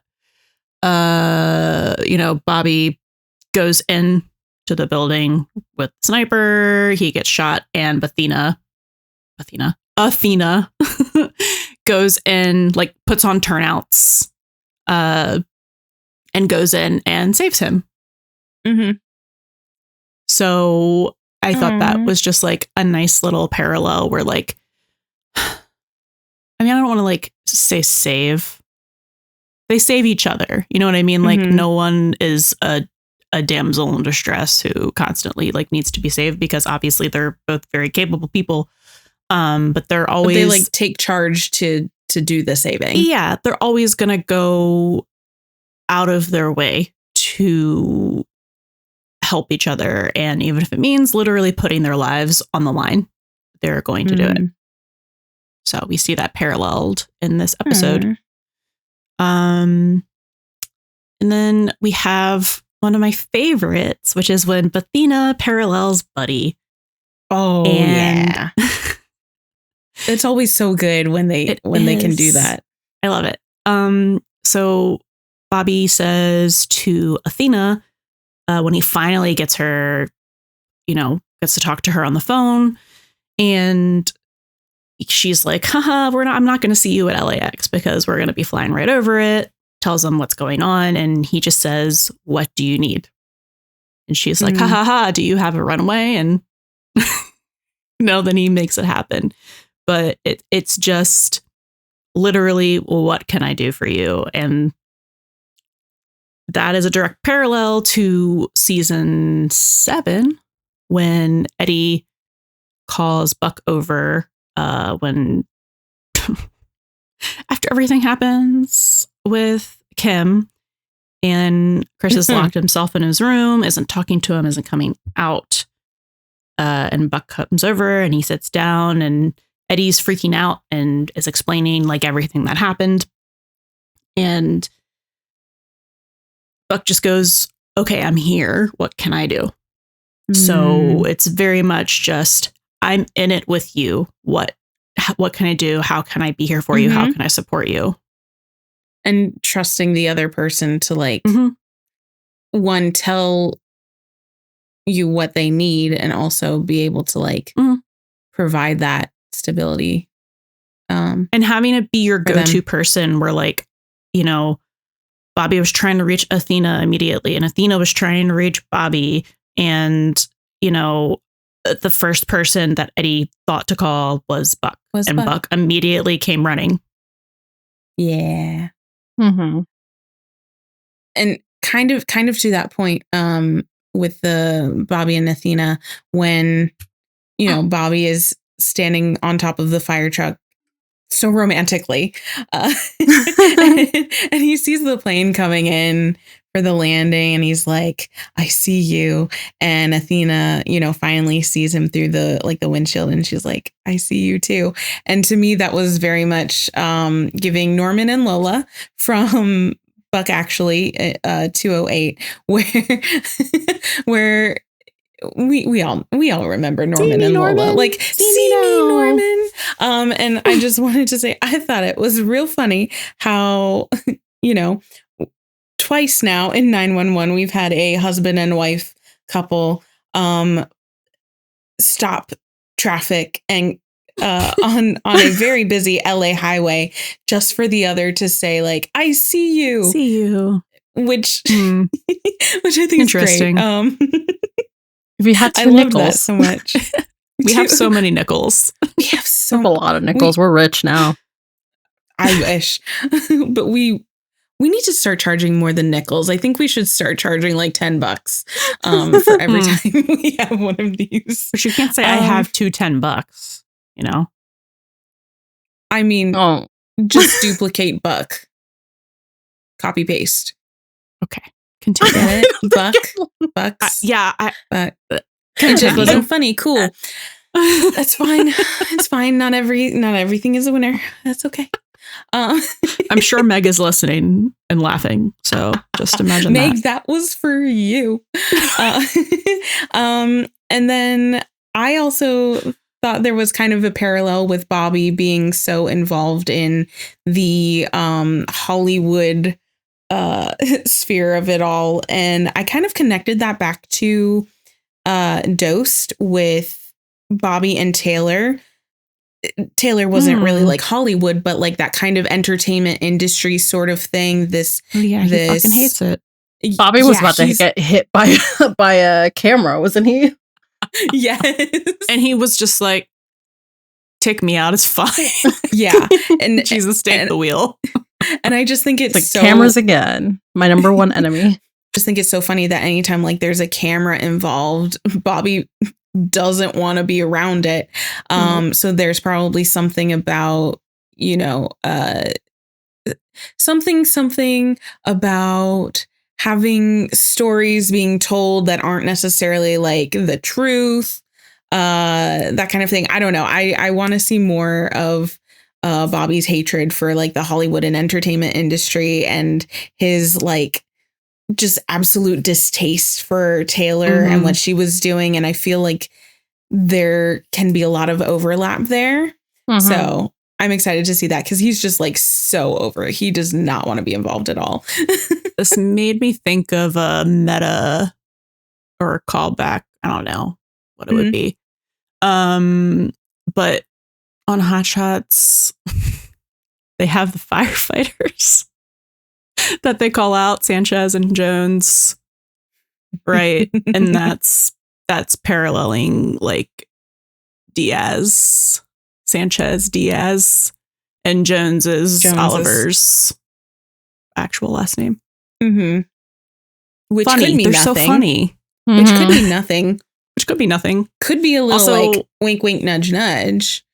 I'm also like, I guess you can't say it's a parallel. It's just like a wish, a hope, a dream that this Hot Shot show is, yes, an educated wish that the Hot Shot show is based off of Taylor Keller's book. I want that so bad.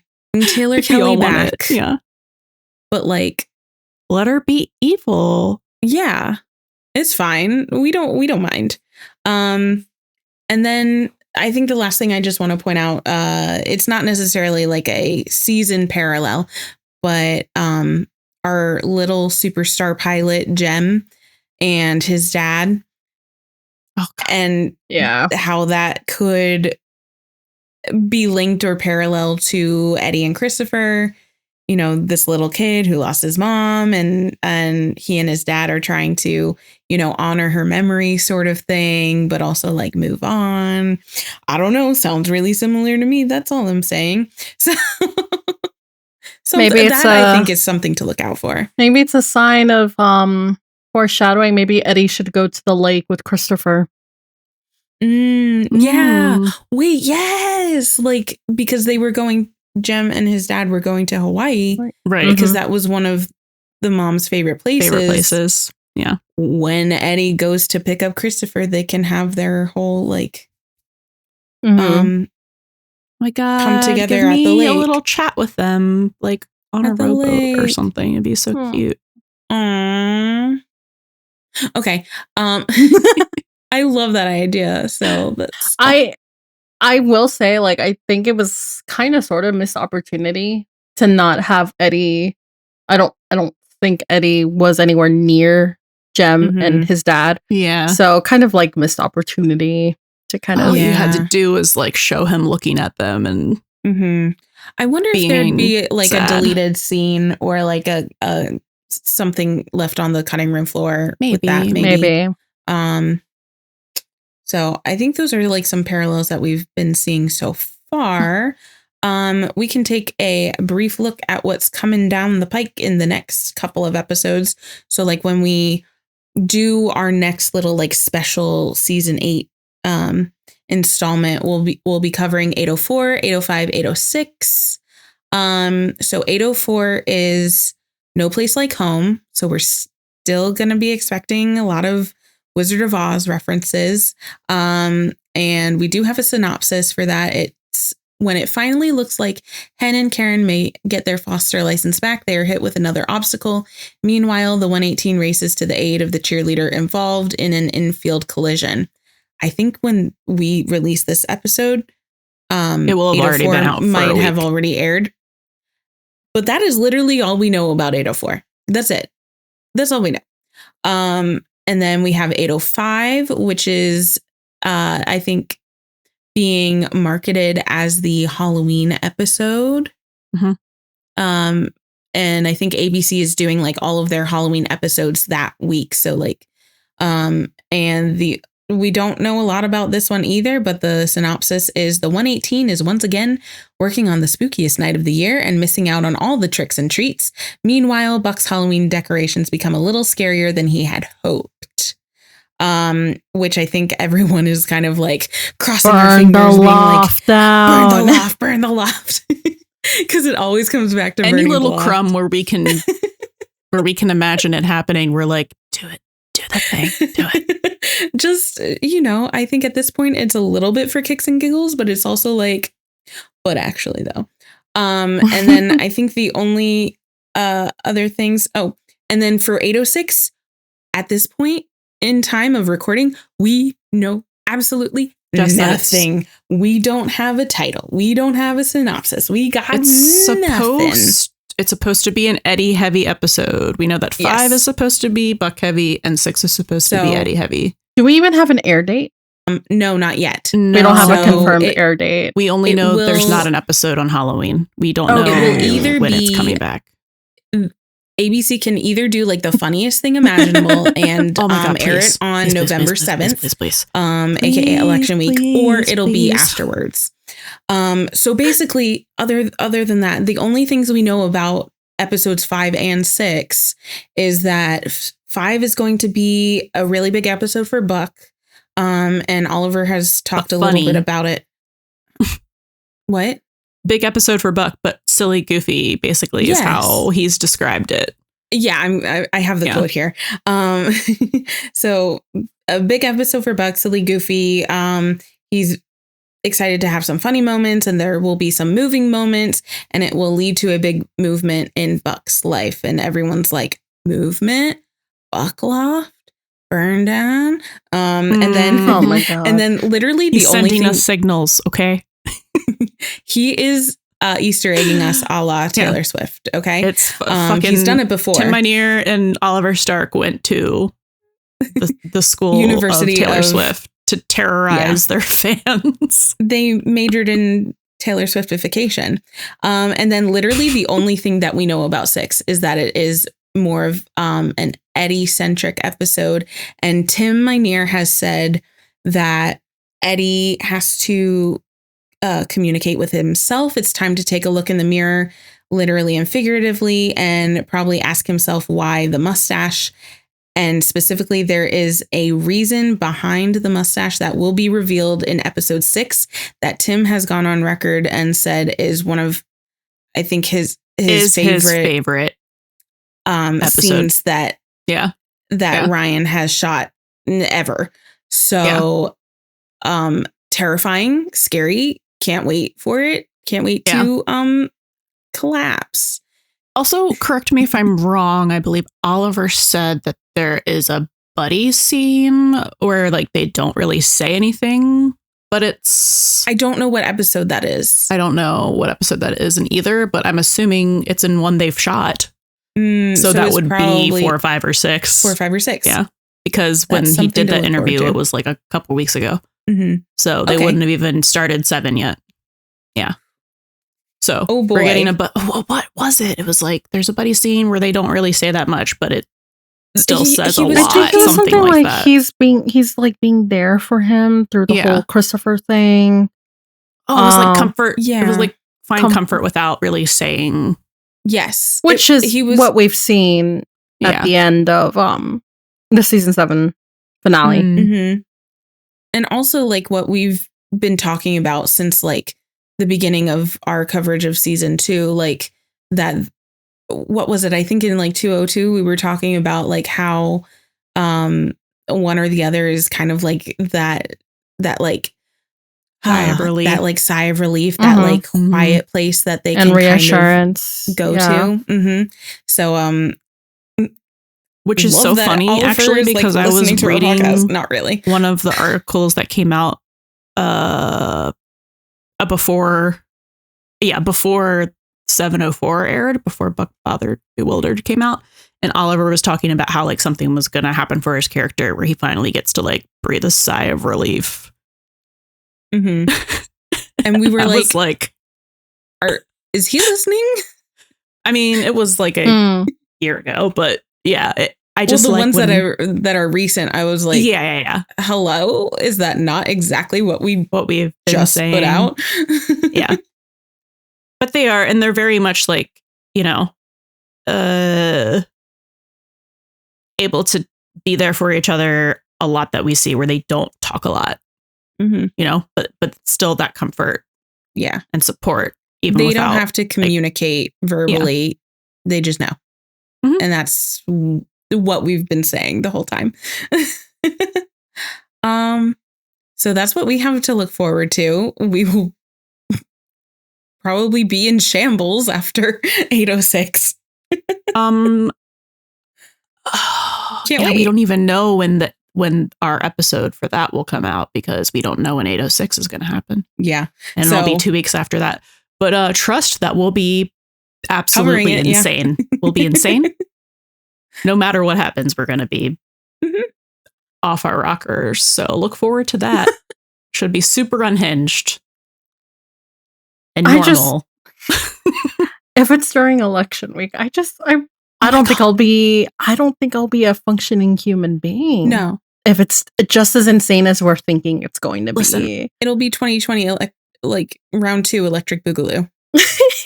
I was thinking earlier today, and like maybe this is getting now into our final section, which is like kind of a what if clownery, like what if kind of a wish list clowning.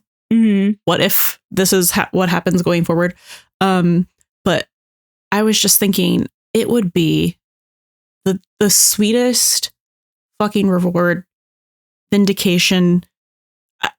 I don't even know, just if we get either feelings realization for either of them, gay Eddie, like something on November 7th. Do you know how healing that's going to be? Do you know how much I'm going to fucking cry? That's going to like heal some sort of deep wound in my soul. Like I'm actually being so serious. I had to talk for real. I agree. In therapy after the Supernatural finale. 2 sessions. 2 sessions. All I talked about was how much that fucked me up. So I'm being so serious that it was like you could say that would be our like resurgence of trauma and closure circle, and but like healing moments. Yeah, and like I don't want to like compare them too much, you know. But yeah, it's very different. It would mean so much. Like I know we joke about it, like it would be the funniest thing ever, and it would. So they should. But also like legitimately like kind of healing. something healing generational trauma. Generational queer bait trauma. Fandom generational trauma. Generational fandom trauma. Yeah. You know? Well, because Supernatural started in 2005. 5?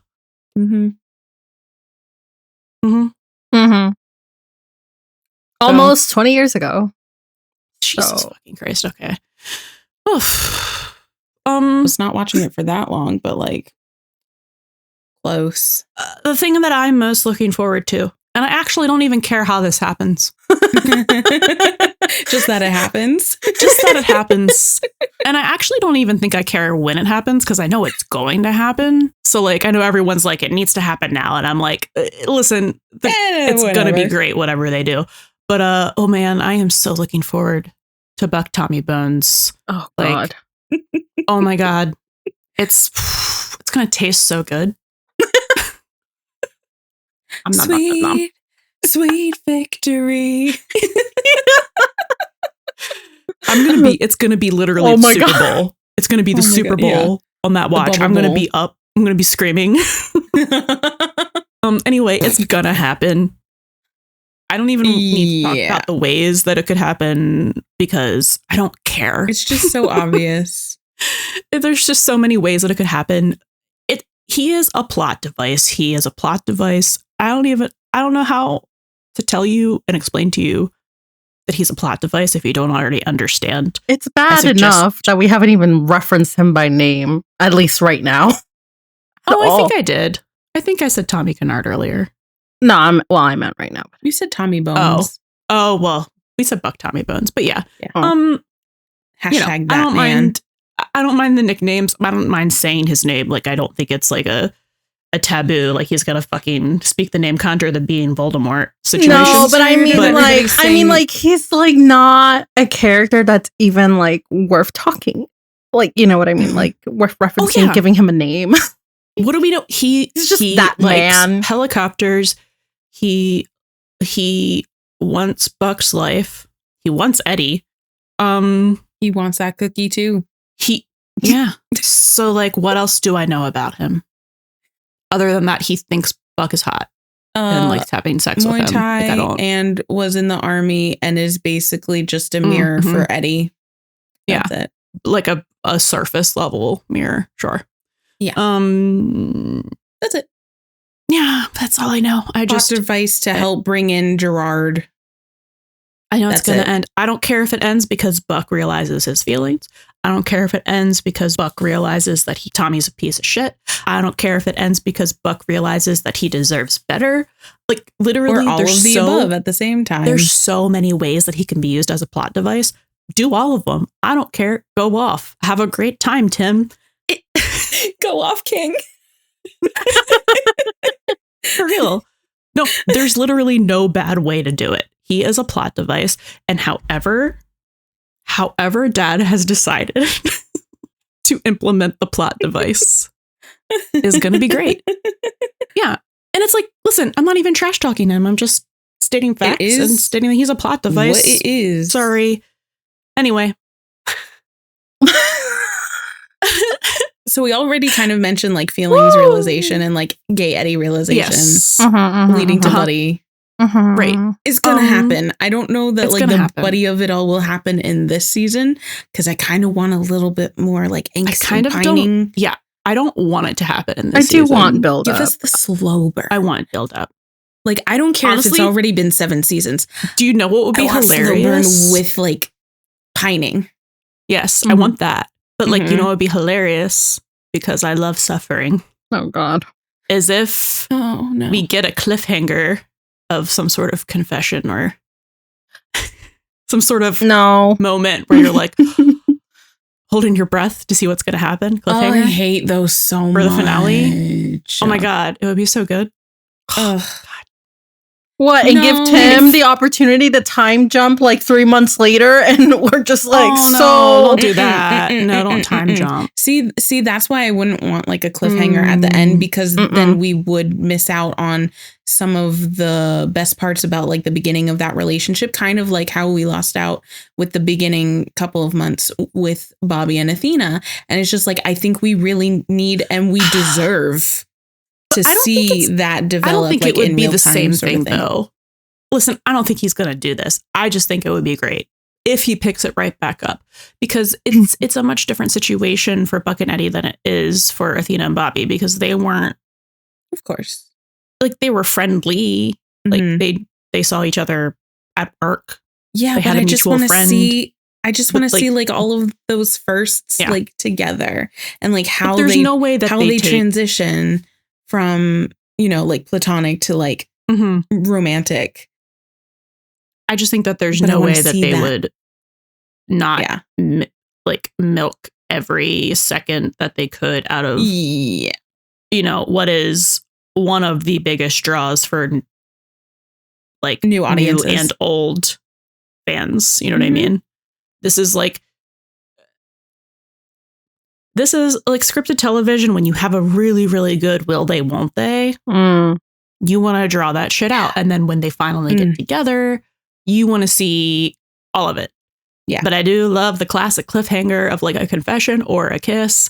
And then like, you know, like a, what the fuck did we just do? Look at each other. And then a cliffhanger. I love that. So like, I'd be fine if that was like maybe an episodic.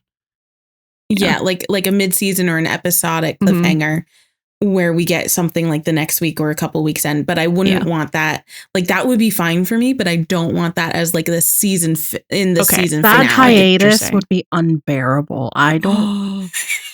Everyone would be so feral. It would be hilarious, and I kind of want to see that happen. No, that's what I'm saying. Like, no, Tim, agony.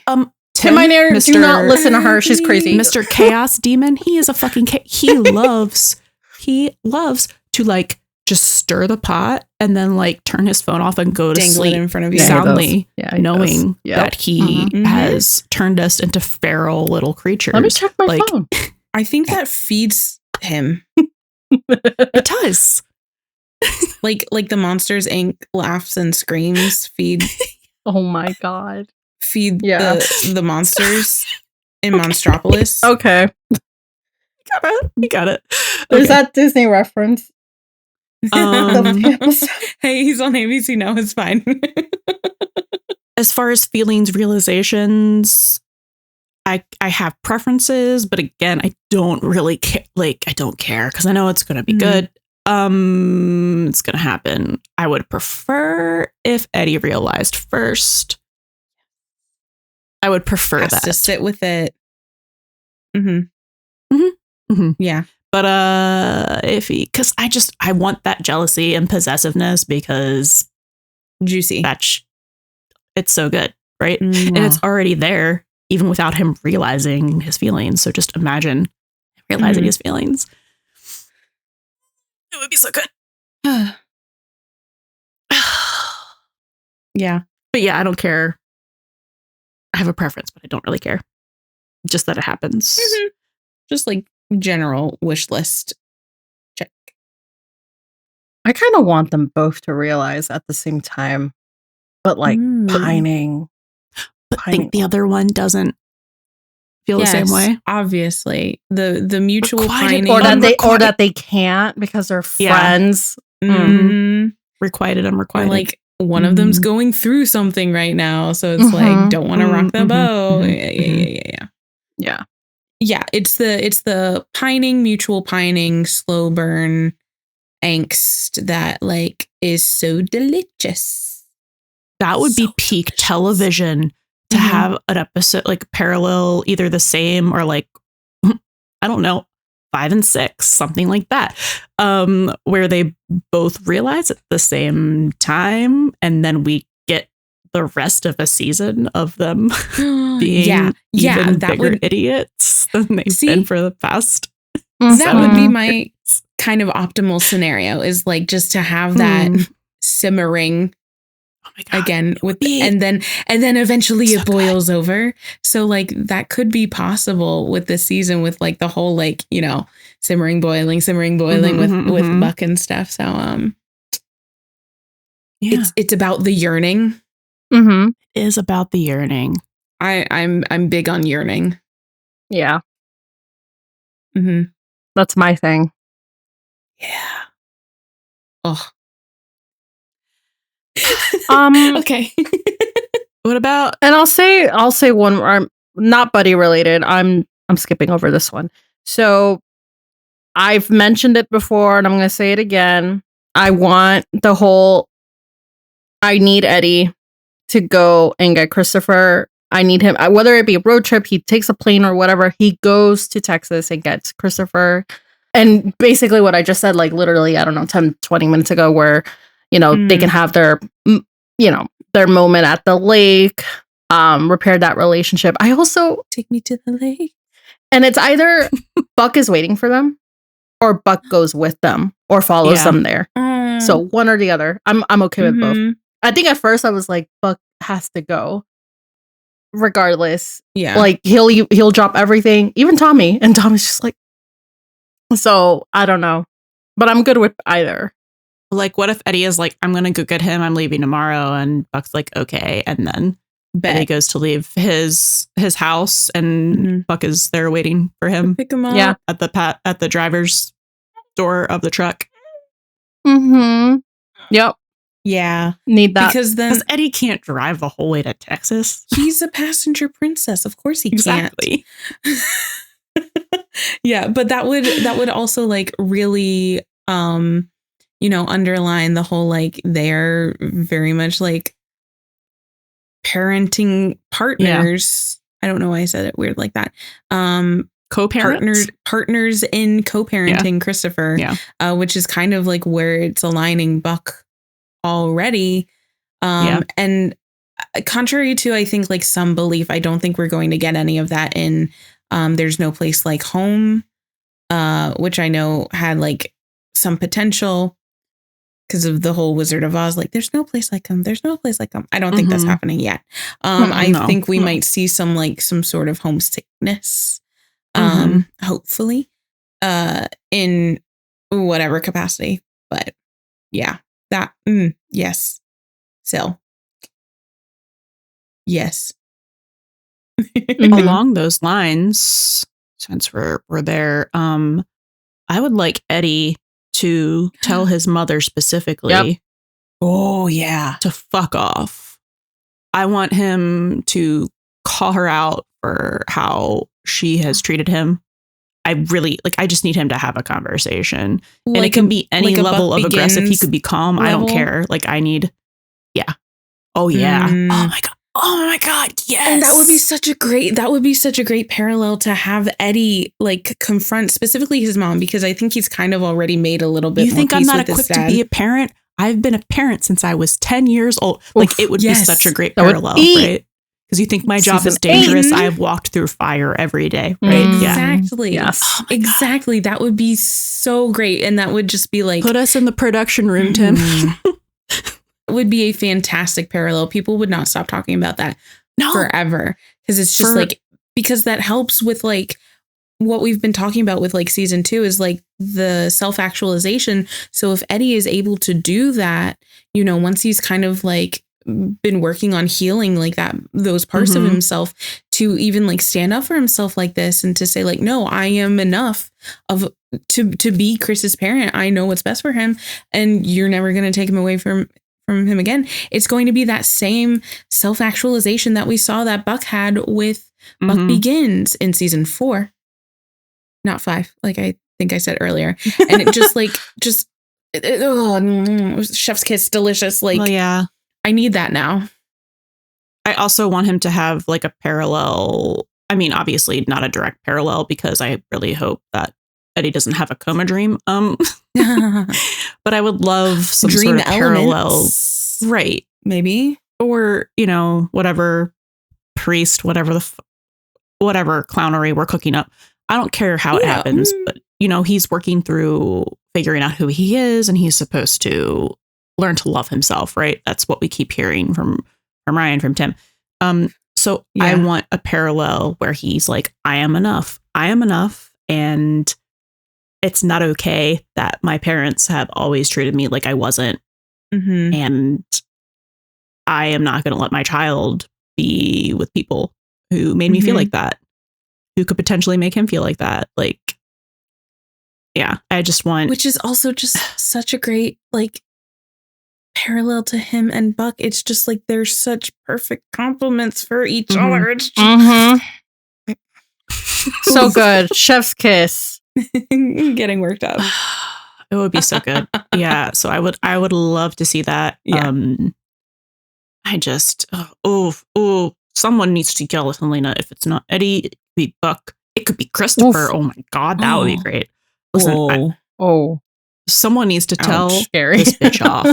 Someone needs to make her feel as small as she has made Eddie feel his entire life. Like, I am so serious. I'm so for real right now. I'm past any sort of redemption for this woman. Like, I don't even know what you could do. Not a lot. No. And then kind of switching gears, I think whoever mentioned Maddie and or Madney and Henren versus the councilwoman. I'm pretty sure we're going to see that. Yeah. I would love to see that. I would love for the councilwoman to get her comeuppance. Yep. I think that would be excellent. Ready. She's been ready. I'm so ready. She's literal trash lady. She's second trash lady. Number 1 is Helena. Yeah. She's number 1 on our shit list this season. Yeah. then the councilwoman, Mhm. and then Gerard. I guess. Yeah. I wonder then if that would be And setting I guess up Brad after. Oh, sorry. I don't know what's going on. No, it's fine. I know Oh, it's wait, gonna be bad. Tommy. We need to put Tommy there, then Brad. Mm. I honestly just like I don't know. I just discount him when I'm thinking about things. I forget he They exists exist. sometimes. I forgot Yeah. that you existed. Yeah. I think it's hard for him to like be on my shit list just because I'm like, you're already gone, basically. you're already gone. Exactly. And then Brad being Helga Pataki levels of Cray Cray Delulu. I just want to see how weird they can get with Brad. Make it as weird as possible. I'm so serious. I'm talking about like Sue Sylvester with that fuck ass puppet. And then the Klain reunification arc. Oh my god. Like I'm Oh my god. be fucking unhinged about it. That's gonna Thank be you. fun. That's all I want. Just pure entertainment for us. Mm-hmm. And Bobby being so done. Yep. I want to see 118 parallels and Hot Shots. I know I mentioned this a little bit earlier, and I want to see the team watching it. I want to see Bobby Is this watching play some of these about scenes us? being filmed and being like, the fuck? and then figuring out that it's based on Taylor Kelly's book. Yeah. Buck's fucking apartment down just And move in Just with Eddie, do- obviously. just And do then it. and we haven't even talked about like the potential like tension and uncomfortable truths that we're gonna see between like Oh my God. Buck and yeah. Tommy. So that could be one of them. That there could be so many. There could be so many things. It could be all of them. Who fucking knows? Yeah. There's so many things that it's 3 months and they're still getting to know each other. They're still not calling each other boyfriends. It's kind of like, what have you guys been doing for 3 months? They sleeping have together? crazy schedules, guys. I love They how eat it food. was I couldn't so say that with different. in Buck's apartment and So sleep together. different reactions. Um, I almost feel like they. Oh, I don't know. what? I don't know. Never mind. I don't want to talk about it. And like, ugh. First Anyway, of all, uncomfortable ew. truth is the uncomfortable truth is supposedly, according to Oliver Stark, is not that Tommy is going to be jealous about Buck and Eddie's dynamic. Doesn't mean that someone else won't be. it doesn't mean someone else couldn't be jealous in that trio or multiple You people. know, third wheel. This Yep, isn't and a it- tricycle. It doesn't mean that Buck can't find out some things about Tommy, like how he treated some of his good friends. And Chimney. It could be Tommy finding out that Buck is going to be Christopher's legal guardian if Eddie ever passes away. and Tommy may or may not want children. Mhm. Or he's going to realize how much of a father he already is. He could realize that. God, it'd be so many Anything things. like that. Yeah. It could So be many all of things. it. Could be all All of of them. the It could above. be a perfect storm of incompatibility. Mhm. And then who is the next most compatible? Oh my God. Oh, look. There's Eddie. I also really, this could be clowning, but I just really need clowning someone section. to acknowledge the fact that Tommy was trying to fuck Eddie. Like, I just need, For real. someone to He fucking wanted acknowledge that. That cookie. He wanted the cookie. He wanted that cookie. He was wooing him so hard. Mhm. And then when Mhm. that wasn't going to work, because Eddie is so far repressed in his closet, 40 feet under the mud, then he just, pivot. Buck's here. Literally kind of same, but different flavor of Buck being like, oh, this one's in front of me. Like, Mm-hmm. so yeah, I need someone, please acknowledge that. Jesus Christ. Yeah. I don't even care who. It could be Maddie. It could be Chimney. It could be Ooh. Could be Tommy himself. It could be Tommy himself. Ooh. Yeah. It could be Buck realizing it in a conversation with Eddie when Eddie's like, you guys spend so much time with me. Like, when do you have time for dates? And it's like, oh, we just like eat dinner at my place a lot. And he's like, oh, he doesn't take you to this or this or this, and starts listing all the things that they did together. Mm-hmm. Extravagant, gestures. Helicopter rides to another state. Being like, oh my God. No. He was trying to date Eddie. No, and then they both like realized at the same time. He was like, oh my God, he was trying to date me. He realizes that he was trying to date Eddie, and then he realizes that actually it was never about Tommy. It was always about Eddie. So much. Yeah, can't wait for that. Could be so many things. I want all of them. We'll accept any amount of them. We're open. We're open. I guess the final thing, because I think we skipped over it, is, unless you guys have more things, gay Eddie realization.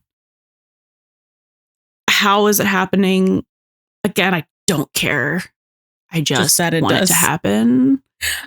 It's gonna happen. I hope I don't eat these words. Listen, I am so past the point of clowning that I'm literally like, it's 100%. I'm saying it's 100%. We've delulued so close to the sun that we've come back around. We're completely sane. Like an even bigger queer bait than what people accuse Supernatural of doing. Then you know what? Shame on me for not learning my lesson. But as we've said before, all of the signs point to it from every point of production, from every literally angle. The top down. Yes. So Tim, your number one buddy warrior. I am so certain. I'm so locked in. I'm so seated. I'm not worried about it. I'm just like, I know you're going to do it. I'm just curious how. Yeah. I don't care how. I know you're going to. When are you going to do it, and how are you going to do it? That's the thing. It's our curiosity for like how it's going to be developed, because we're just like sitting back and just being like, yeah, it's happening, because it is. And there's obviously. like, there's almost, again, me being the devil's advocate, I look at a different perspective of things. There's like almost like a 0.1% chance that it's anything else. The only other thing it could possibly be is bad writing. And that's not something I've ever accused the show of doing. No. So it would be bad, unintentional writing. And this isn't Supernatural. So if it walks like a duck and quacks like a duck, then it must be a duck. Or it's gay. It's a gay duck. It's a gay duck. Quack, quack. I don't have a soundboard. Oh, man. Quack, quack. Or, to quote like Arthur Conan Doyle, whatever possibilities, no matter how ridiculous, once you've eliminated all of the other reasonable things, whatever's left, no matter how ridiculous, has got to be the truth. I butchered that, but you know what I mean. Yeah. Quack, quack. Also, oh my God. Also, like, Ryan Guzman is out here in every fucking publication possible, talking in gender neutral pronouns. But yeah, so it just seems super suspicious. All of the elements kind of coming together to make a perfect storm, like so much PR, so much all of this stuff. And it's just like, such specific language that has shifted from how he used to talk about this stuff. Like even last season after Buck came out, it has shifted slowly towards the end of last season after the season ended, and it's gotten progressively more similar to how Oliver was talking about Buck before Buck Bewildered happened. So it's just, you've got all of the ingredients here to make a specific kind of dish. Yes. And you're going to tell me that you're not going to come out with, whatever you expect. Like, no, it's going to make that. I'm so sorry. you're gonna come over with lasagna noodles and you're gonna tell me you're not making lasagna. What the fuck else are you making? Literally, it's lasagna noodles. Glad we roped in lasagna theory. Lasagna theory. Yeah, you gotta tried and true, baby. Okay, I think we've delulued enough. Yes, we for have one evening. Remember, do not travel with Athena. But if you do, take Bobby and a buddy with you. Thank you for listening to the Buddie System podcast from start to finish. We literally cannot shut up about 911, so please come talk to us on your favorite social media platform. We're at Buddie System Pod everywhere. That's BUDDIE System Pod. Leave a 5-star review on Spotify or Apple Podcasts to get a personal shout out in the next episode. The Buddie System is a Nerd Virgin media production featuring music from Divinity. Can't get enough of the buddies? Subscribe to our Patreon for access to exclusive content in our Discord community. Catch you next time, and don't forget, Bring a buddy with you.